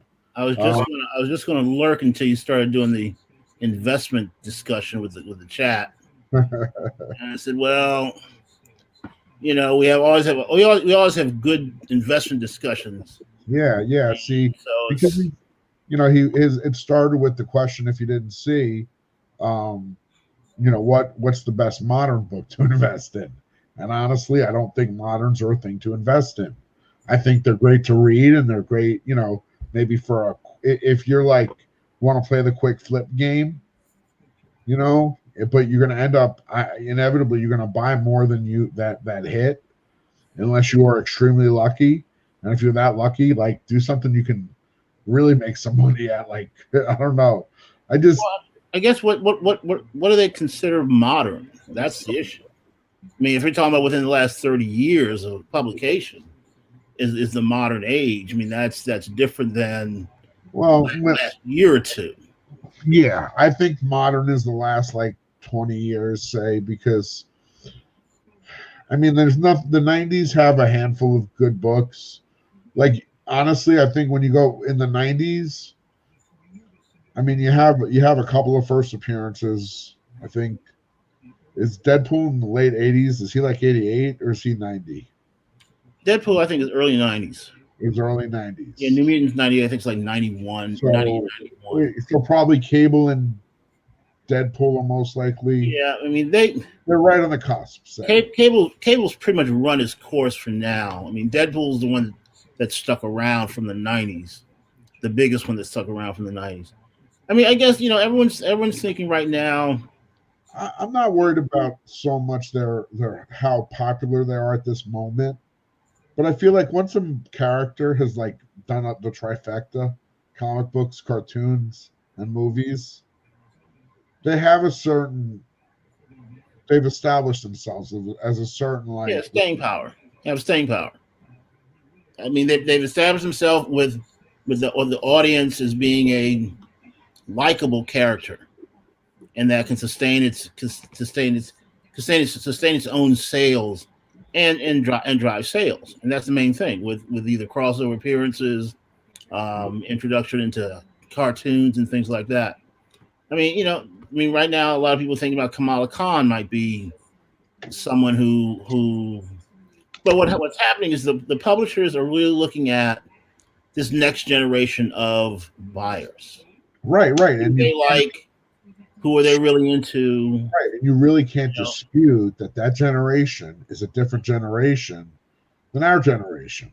Oh, absolutely. Who's reading and buying comics, and it's the nature of the problem that we're having is we're trying to translate our spending and our investing based on that group being the norm that makes it popular. I mean, so one of the things that's happened now is, Spider-Gwen, I think has a really good chance of staying around from what I'm seeing. Again, to support that, I would say comics, yes. Cartoons, yes. Movie, yes. Yeah. So she's a character who has a ton of potential. Yeah. So I think, and I think because of there's a push to get more women into comics, get more female readers, female buyers, and that's what's really going to happen. What's up, Comics on the Edge? Who they actually like and who they want to. Yeah, look, you can't. Well, I think look, I know I've read Camilla's opening story, and it's cool. It reads good. She's got an origin, and I think I'll watch if they make a show on Disney Plus. I'll watch it. She's been on Disney Plus a lot. She's in a lot of the Avengers cartoons. Right. But no, she's supposed to get her own, I think, show on Disney Plus. It's. I'll give it a shot. I'll give it a try. I want to enjoy it. Yeah. Is it gonna run this? Is it gonna feel the same as like watching The Mandalorian? Probably not. No. It's a different kind of show. Absolutely. It's written for a different demographic. But it's still fit in the Marvel universe. So, it shouldn't be so like unapproachable that I can't enjoy it on some level. It's based in the Marvel universe. Oh, absolutely not. I would expect it to be like, but I also understand not every story has to be, if every story was a Punisher story, right, it wouldn't be a deep, like, rich universe of stories, right? But I think for translating into older gentlemen over 35 like we are, what should we put our money into long term? Especially if you're trying to start, if you're new to this hobby, it becomes, trying to pick up Kamala Khan is not going to do it. I mean, my honest opinion would be just simply, honestly, go to the tried and true, because most of us have the disposable income to try to get the bigger book. It's a question of timing too. I mean, I was picking up Kamala Khan books 3 years ago. That's when the time to grab her books was. They weren't expensive. No, they weren't. But at that point, you didn't know she was going to really do anything. I mean, she was just another character. Like they introduce tons of characters all the time and give them their books. I mean, it's just a matter. I knew of Kamala Khan because of the cartoons. That's how I knew of her. I knew the cartoons because of my kids. And that's how, I got kind of tuned into this new Miss Marvel. But there've been many iterations of Miss Marvel. But I said this one's not. She's not the traditional. I think Indian. I think she's Indian. So I said it's a different character, different nationality. So they're trying to. I believe she's a practicing Muslim. I'm not sure exactly what. I remember reading the origin, and that was one of the. That she's Muslim. Okay, so I mean, but so thing. what nationality it makes her, I don't know. Yeah, So, you know, it's not relevant really for anything other than that. well, I mean, see, but It it just is it because you felt have like it you have the felt publishers trying to become more diverse right, and I think on their reading base. it read very much like a very typical Marvel origin story. Like it's very like character. We're introduced to characters Okay, dealing with struggle. right. Character gains power.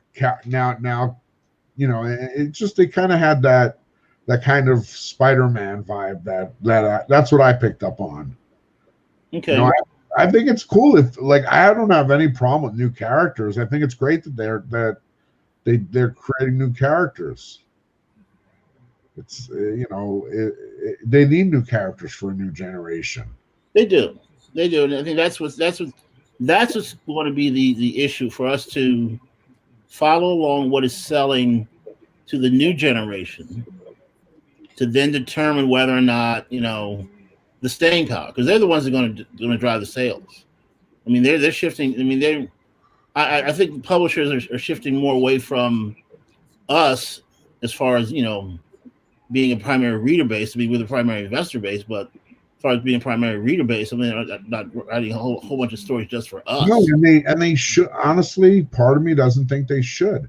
I think if the biggest the biggest comic sales ever were the biggest readership was middle school aged boys Yeah, up till yeah, about 12 years old or so, yeah, 12 13 years old.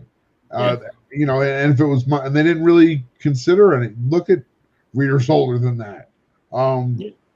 and you know they say you know it's funny. I picked this up. I haven't even shown this yet. I picked this up actually to send to my nephew because I keep Okay, getting him some collectible books, and my brother's like, send me something I can read with them. So I'm like, I found this. I'm like, you can definitely read with this. But I read the introduction by Stan Lee, and he talks about how his comics were like basically easy reading escapism. right. And if you look at like a Silver Age book, just the word, like the density of words per page compared to a modern book is kind of staggering. And yeah, there might be a writer who's uses a lot of words in the modern, you know, currently, but Hmm. for the most part, as much what happened in one issue for a long time, what would fill up one issue now fills up like multiple issues. Yeah, yeah. I mean, the attention span's gotten a lot shorter, and so they're trying to, we're much more amazed by colors and graphics than the actual written word. So and you have some that like the stories, but and I think it's given the times that the comics came out, especially Marvel comics, there were some tough times going on at that point in time, and so the country needed escapism, and that's what they escaped to: superheroes and better, Sure. something that can vanquish the enemy that we mortals cannot. I don't know. I mean, it's it'll be interesting to do this, which is always tough to tell somebody to pick up a book and hold on to it for 10 to 15 years and hope that it can increase in value enough to the point it becomes very valuable. I mean, like Moon Knight. Moon Knight's been around for a long time, a long time.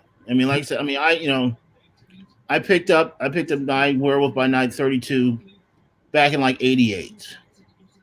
For like $5, and it's sad. I mean, he's had many opportunities. He's been in some cartoons. He's been, in his own title several times. He never caught on. Never caught on. Only until now that Disney has it, and they plan on doing it, and they've cast him in a show. He's had he's just had I mean, ever since I can remember, he's been an oddly like I always wondered like why is it a hot character? Because as far as I can remember, Werewolf by Night 32 was a hot book, was a key book. Right now, I mean, I'm younger, so when you say you picked it up in '88, right. I'm probably not thinking about that book till 5 to 10 years later. See, understand this. When I picked it up for my LCS, he told me this was the book to have for Moon Knight. He said this is the one, not Werewolf by Night 32. Okay, yeah, okay, but this was the book to have. And so this is the one that I ended up buying and was really banking on that to do anything. But it just never did anything. So when I mean, up until this past year, 2 years, when they've started saying, okay, we're going to give Moon Knight his own show, and Disney's got it, and so they're going to do fantastic things with it. That it really started getting crazy. And at some point in time, I've got a thought. Do I cash in now while I've got it, while the things are peaking within the next year or two before the show comes out? Or do I wait and just let it ride? And let it settle down, and he may become a staple and have many years of success. You just don't know. It's not even as straightforward as that, because there's so many little things within that. Like when it comes to like really hitting it at the peak, it could be when they announce when they went, like they've just announced it. They've just cast Moon Knight, haven't they? Yeah, they just cast it. So I bet that caused a little surge. Probably did. Momentum. Probably did. They'll drop a trailer. They'll release information. And at some point, it's going to hit that peak, and right. And the question I have to decide is, do I want to unload it at that point in time and cash out, or just still hold on to it and just still keep it? Because it's just But then when you look at the life of that book, okay, I've had that book now, 32 years. That's a long time. That is a long time to invest in a comic, waiting on something to really happen. And I think that's one of the tough things when the people in the chat are looking out and trying to figure out, do I have to spend the time necessary to invest and let it grow and let it get better? Most of the real good characters that come along usually aren't villains. Non-investable ones aren't villains. They're the tough ones to get. Deadpool was a semi-villain. Wolverine was just was never a villain. But when was the last time we had a straight up real villain that caught the comic world by storm? The closest one you got is Harley Quinn. That's the closest one you got. And she came out in 91, 92. I mean, she became the jewel of DC's eye, and she's been hanging around for a good while. It's just tough. Villains are hard to do. That's why it's hard for any villain to come out and be like as relevant as like a Doctor Doom or a Thanos or a Darkseid that's been around for a long time and has a lot of history. Very long time. Basically, they come out and they get beaten. Like they're trying to release some new villains in Batman in the last couple of issues, and I think it's cool that they're trying. And you don't know what's going to work. But what history has taught us is that it takes time. Okay, all of these people take time. Venom came out, that's 80, 87, 88? And only until, it's always been a key because he changed the Spider-Man history. That's why that symbiote changed the costume, changed the Spider-Man line. Extremely important events happen because of that. And so now Venom, past 5 years, has really caught on. Carnage caught on this past year and a half because of the mention of another movie. But before then, like I said, he sat in my garage without even a backing board because it was just just sitting there. So there's certain books that, like, the history will let you know that they've established, they're sticking around, and aren't fly by night. And those are the ones I say if you got to invest in someone, invest in those. Those first appearances, those their first titles, that type of stuff. But the crossovers, all the variants, and all that stuff, no, I wouldn't.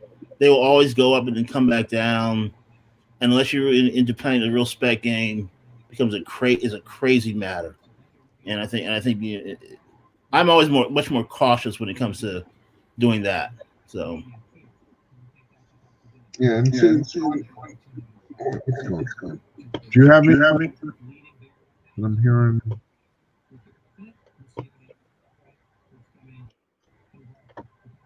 Do you have the YouTube playing? No, stop. Do I have no? I don't have my YouTube playing. I have the news on. Oh, maybe I just heard that in the background. Threw me for a sec. No worries. Yeah, and like I agree with you because that's that.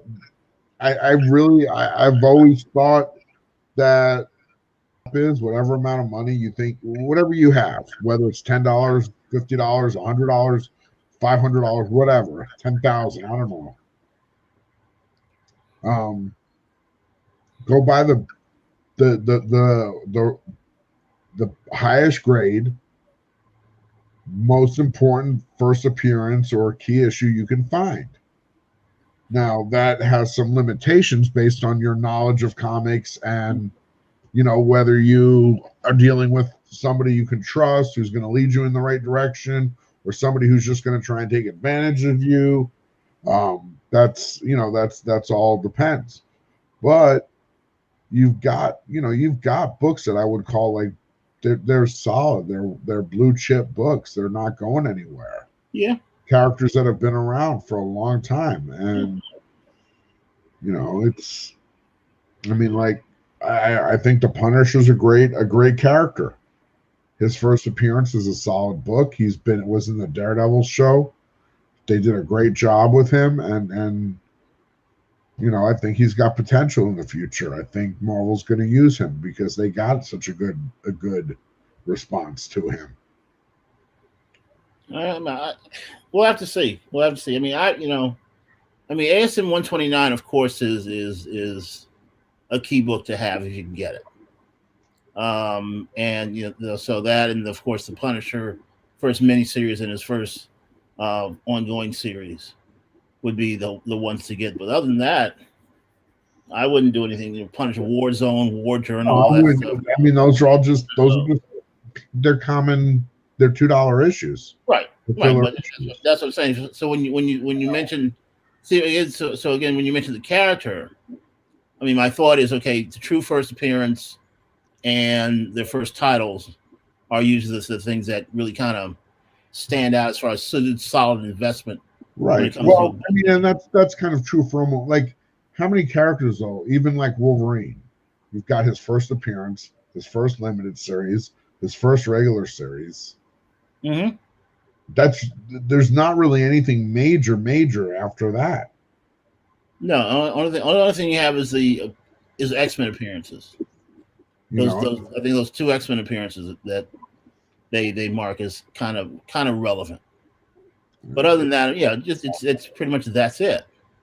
And then of course there the I mean, like, look in that Wolverine series, that issue 10 where he fights the Hulk, where they're like in tuxedos on the cover, right? has gotten popular, right? Is that I don't know? That's probably a minor key. Yeah.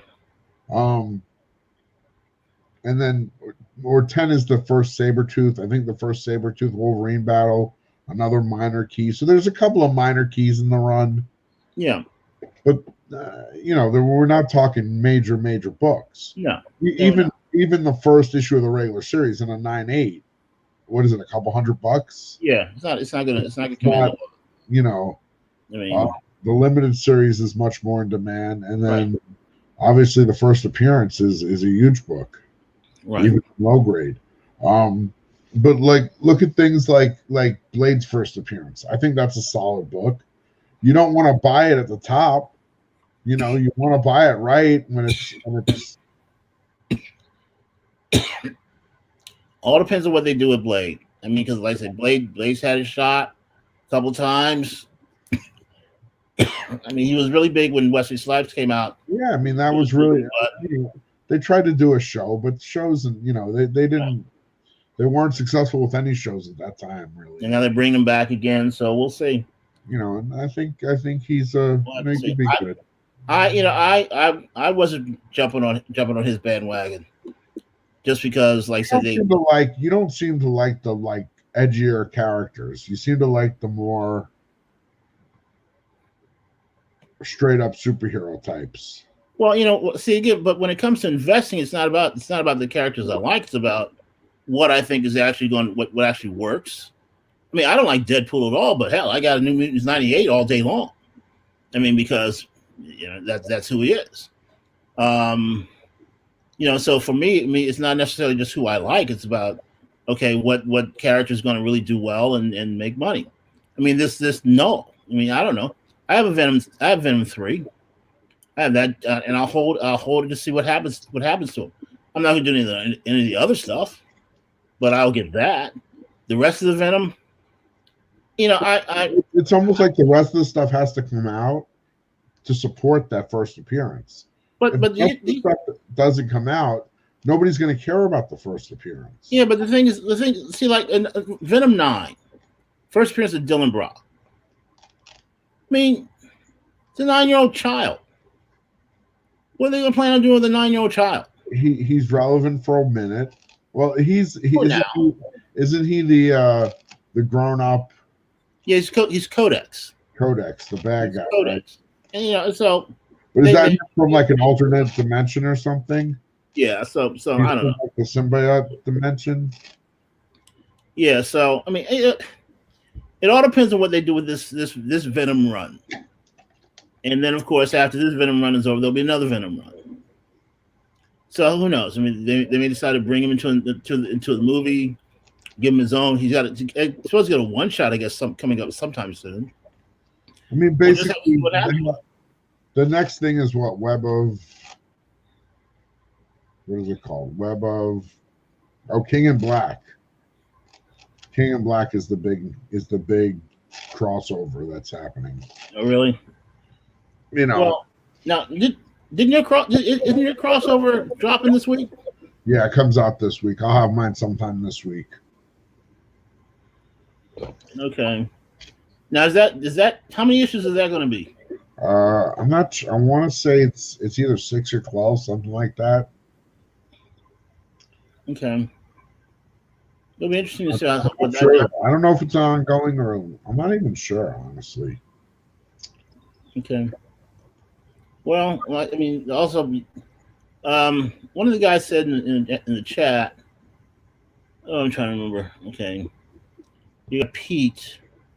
Do you buy a raw copy for these older first appearances, or do you only pick up slabs? I mean, you. What's your thought on that? What?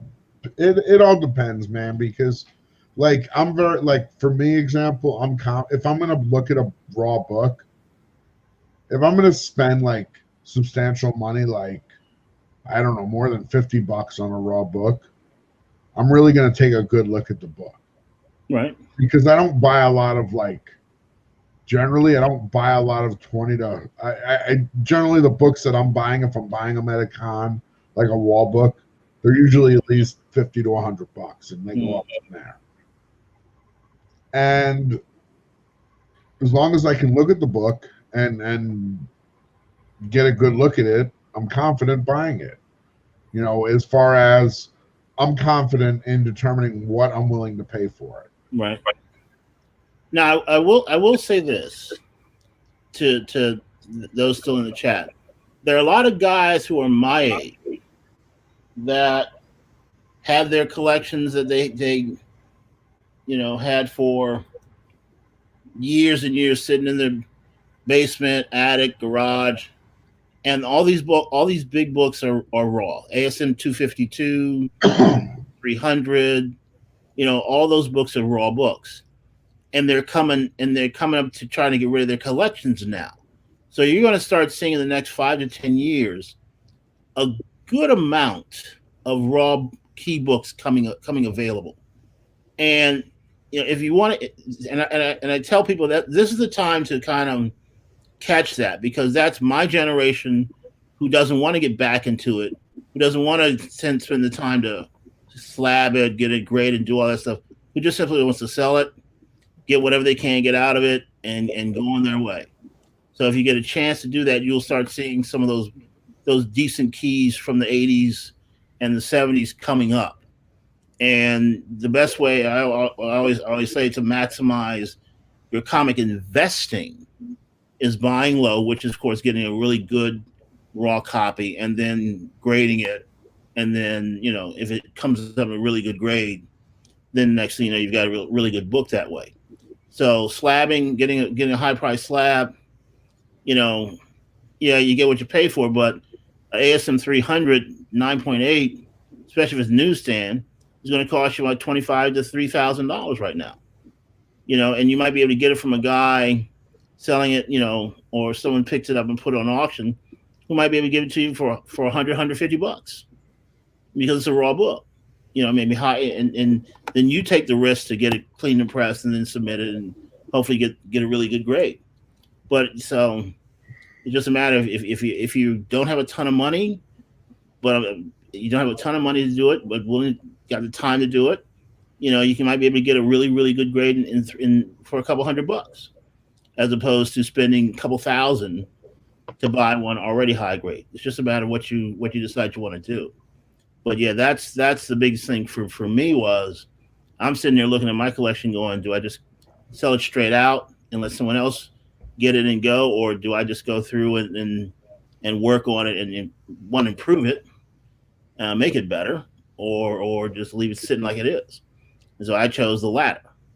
But there are a lot of people that are not like me, and they will be coming up. So it's just a matter of you go to the garage sales, the yard sales. You find them sitting there in these boxes, and they'll be sitting there. They may have they may be in a bag, but not necessarily a board, but maybe in a bag, in a box, and you take your chances. But that's some of the joy of it as well. As you say, you went out on the hunt and looked at it, looking for books. So that's the thing. You go to these yard sales, estate sales, and stuff like that. They have comic books all the time there. Might be able to find some and grab some and run and go. So, Now, where'd you go this past weekend? You said you drove 5 hours? Yeah, I went out to California. Okay. To Ventura. Okay. About an hour north of LA. Yeah. I mean, did you? And then you just met somebody there and went through some books, or just went by yourself? Yeah. Okay. And how many books did you end up buying? 250. Gee. Wow. What, did you give me like some special deal or something, or you just? He gave me a good price. He gave me a discount, and I was able to get some good stuff. You saw the stuff I was showing. Usually I thought you start your stuff at midnight, and so that's when I tuned in at midnight. And you'd already started 45 minutes earlier. I was like, man, come on, Todd. I was going with the flow. I did Barbarian's auction like I don't usually do on Tuesdays. It's been a weird Tuesday. No, okay, obviously, because I saw Barbarian's auction. I was like, nah, I'm not gonna watch that. I just decided it didn't, Usually, I'm not a big fan of the sellers that he has on his auctions, but I'm starting to get that way with some of the people on Metas, but that's a whole different thing. We can have that conversation one-on-one without an audience. out of respect. Hey, it is what it is. I mean, people evolve, things evolve, and all that stuff. So, but sure. you're as you said, you're the one that's always on. So you're high up the pole, and but I still go, I still watch. Appreciate it. I still buy if I can buy. But I'm looking at stuff where I'm I'm looking at like the keys from the Bronze and Copper Age. That's what I'm looking at now. You Right, know, right. so I get what you're. That's weird. Where are we here?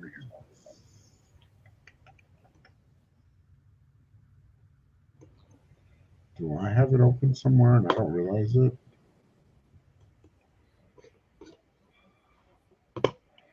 Sorry. what, YouTube? Yeah, it's just I'm hearing myself. I'm hearing an echo. Maybe it's just a hiccup in my mic or something. But No, whatever. mine is muted. I don't know. Whatever. But yeah, Comics on the Edge, I get it. I like big books too. But I mean, there's a very different financial situation when you're talking about a key versus a relatively common book. You know, I try to always put out good books, even if they're not extremely expensive. It's just I don't think you're like there's some auctions I know, you know, I've seen them. There's some auctions where people sell where there seems to be more books sold at higher dollar amounts, you know, and so I know there's a market for more expensive books.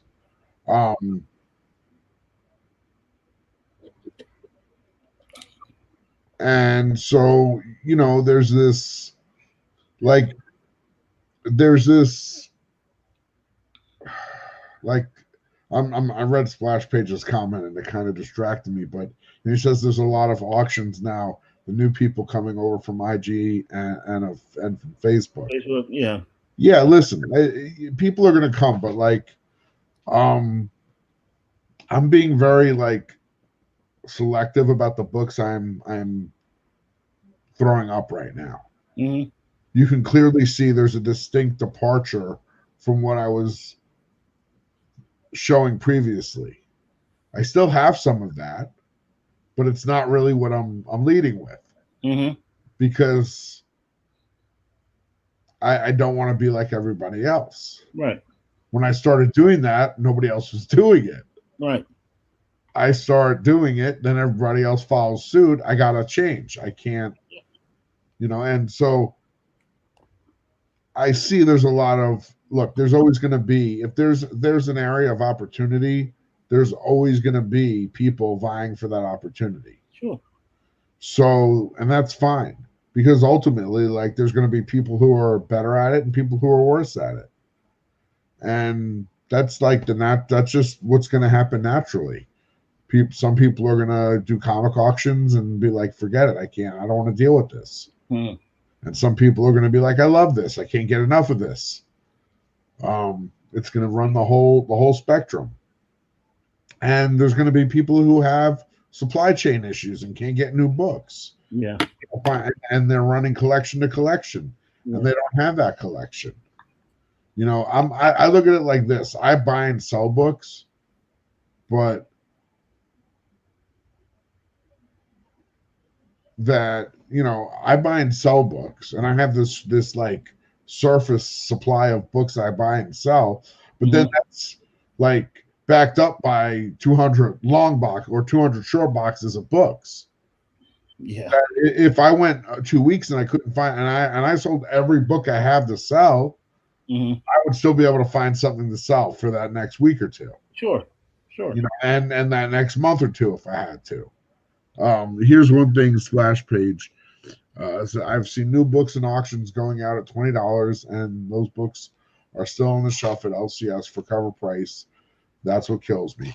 Yeah, I agree to that to a certain like extent.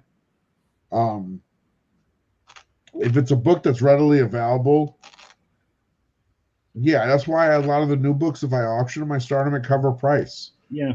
And if people bid them up and that's what they want to pay for the book, then can't stop them. They, you know, that's what they bid. Right. No, I was on one auction where and because a lot of people that are buying on auctions, their LCS won't get those books. Their LCS are small and can't afford the volume necessary to get those variants and stuff like that. They don't get them. So they'll come to these to our auctions and get them. And there was one guy that had that wanted a Thor. I want to say issue Thor 5 second print.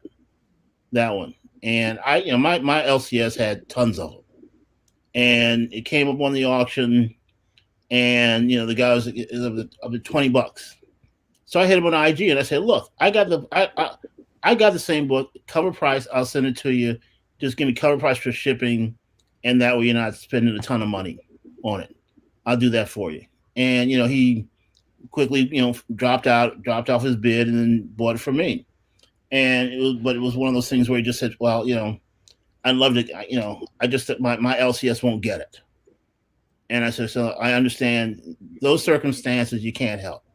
If you want all the covers, and your LCS doesn't get them, then yeah, you got to go on the auction to get them, and you may pay a little more for it." Like, I'll be honest, like I showed a copy of Last Ronin today, and I said I'd sell for $20. But I know that, to me, that one is such a pain in the butt because of the lack of supply of them. Mm-hmm. It's and I know they're going for more than that. So I would try to offer people a good price if somebody wants it and somebody needs it. But I don't want to force it down anybody's throat. Sure. Now that I bought on Very Gary's auction, I bought one of his sets of The Last Ronin.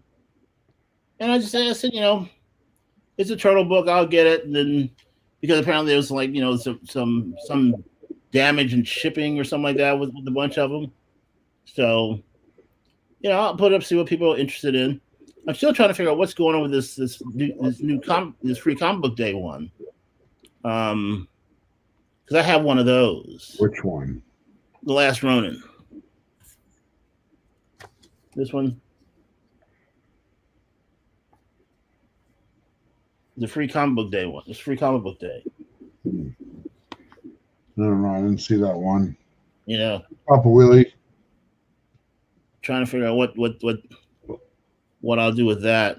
Throw it in a lot with some other turtle stuff or not. I don't know. We'll see. Well, guys, look, I see they're talking about a new issue of Venom for $20. Unless it's a ratio variant, I got every issue of Venom for the last couple that I will sell for cover price.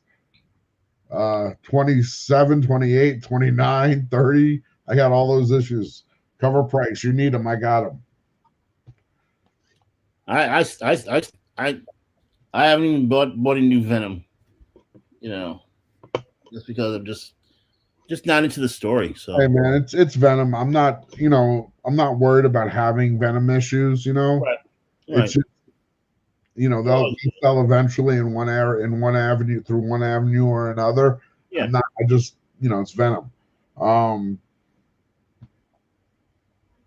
Again, it's I'm going through the motion of buying and selling. I build up a stock. It's and it's a lot of the stuff I sell, but some of it doesn't sell, and yeah. Yeah. So yeah, I mean, my collection has grown quite a bit since I started back. Like I said, it hadn't shrunk at all. But especially when you're selling, you got to realize you're buying more. Absolutely. That's why I started selling, because I was buying so much.